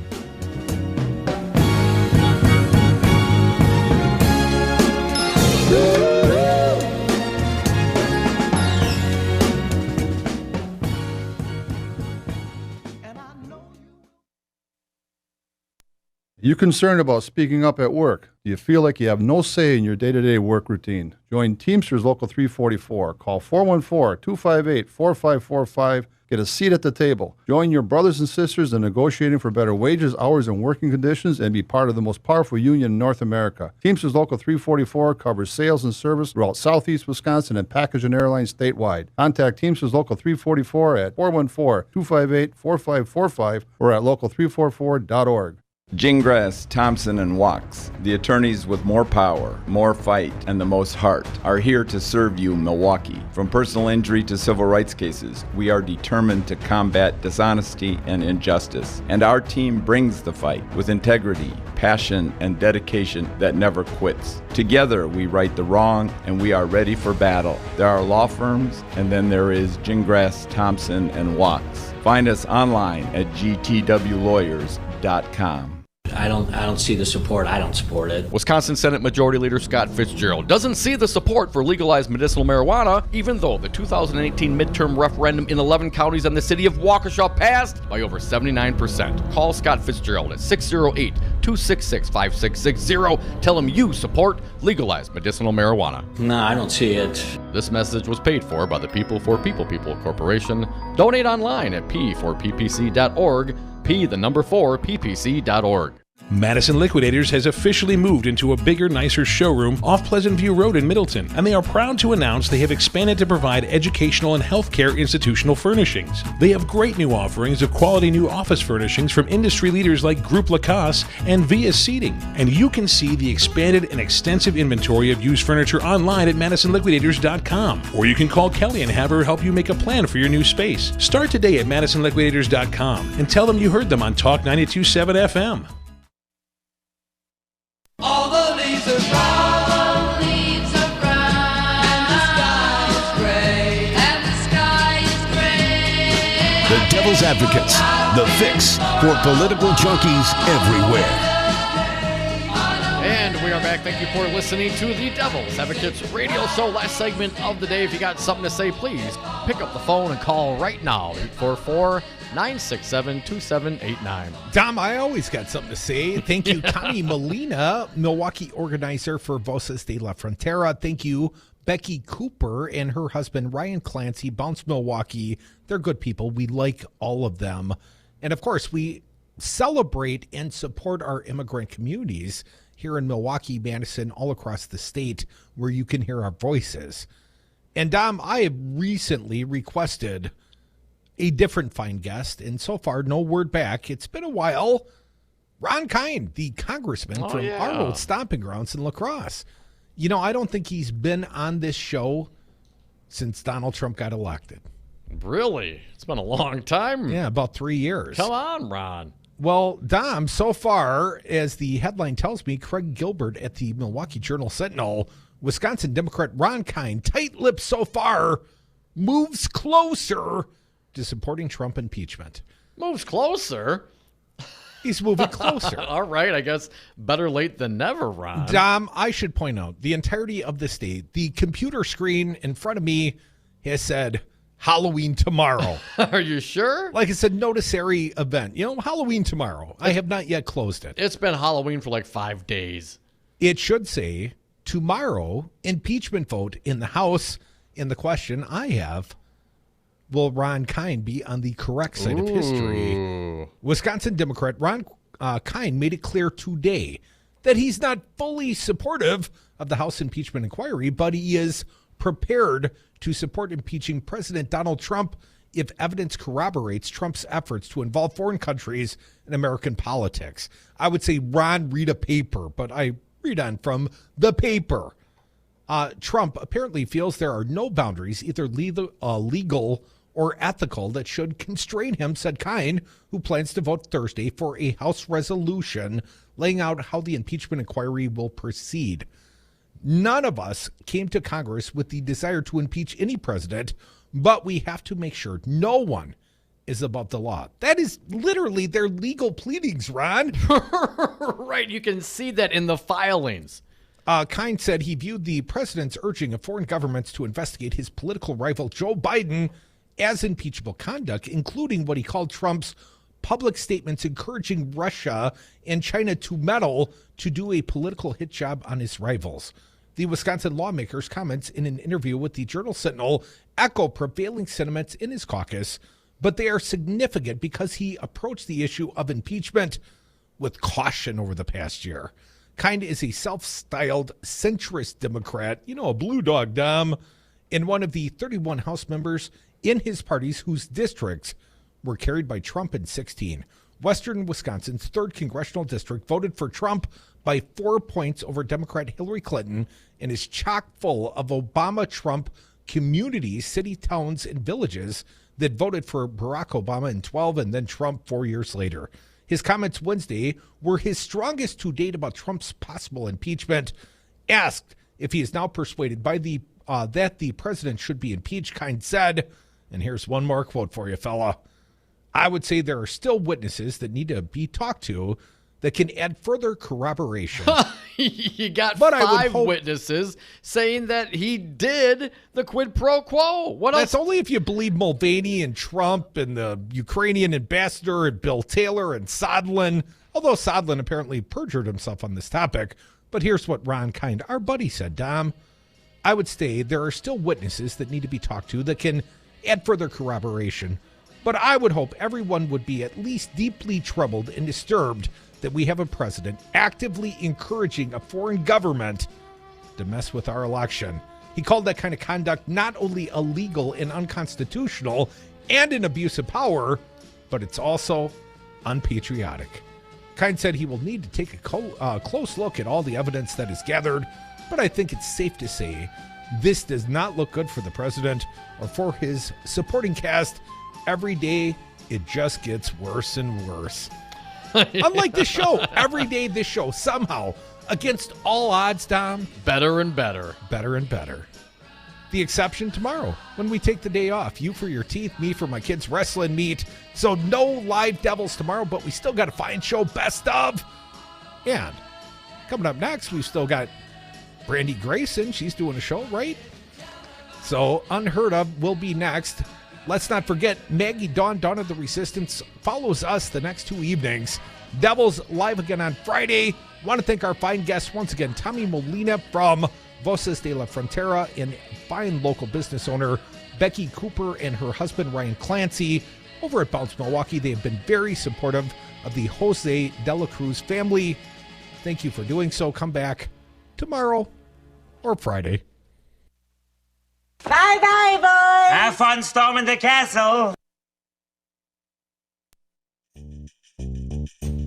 ATU-998 wants to remind you that last month it was revealed to county supervisors that millions of budgeted transit dollars were deposited into county benefits. A national economist found numerous interesting trails. In one trail, the wheel tax increase went to the transit budget. The transit budget ran millions under, and at the end of the year, nearly that same amount was added to county benefits. At the same time, County Executive Abley also cut a number of routes in his budget. While you stand in a cold corner longer or walk further in the cold because of route cuts, the county management seems to be more about their political comfort. Pressure from citizens has forced Abley to pull back on some of those route cuts. More of your routes will be on the chopping block next week. You can stop this today by calling your county supervisor at 414-278-4222. That's 414-278-4222. Tell your county supervisor to stop route cuts. This message paid for by ATU Local 998.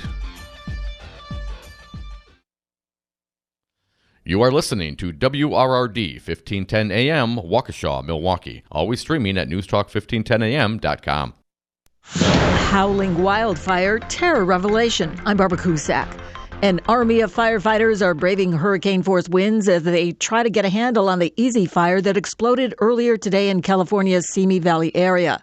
Correspondent Stephanie Elam is there. 26,000 people that have been evacuated from this easy fire here in Ventura County in Simi Valley. 1,300 acres have been burned. Elam says while high winds remain an issue in fighting the Kincaid fire in Northern California, they're dwarfed by what they're experiencing in Southern California. The head of U.S. Central Command says Islamic State leader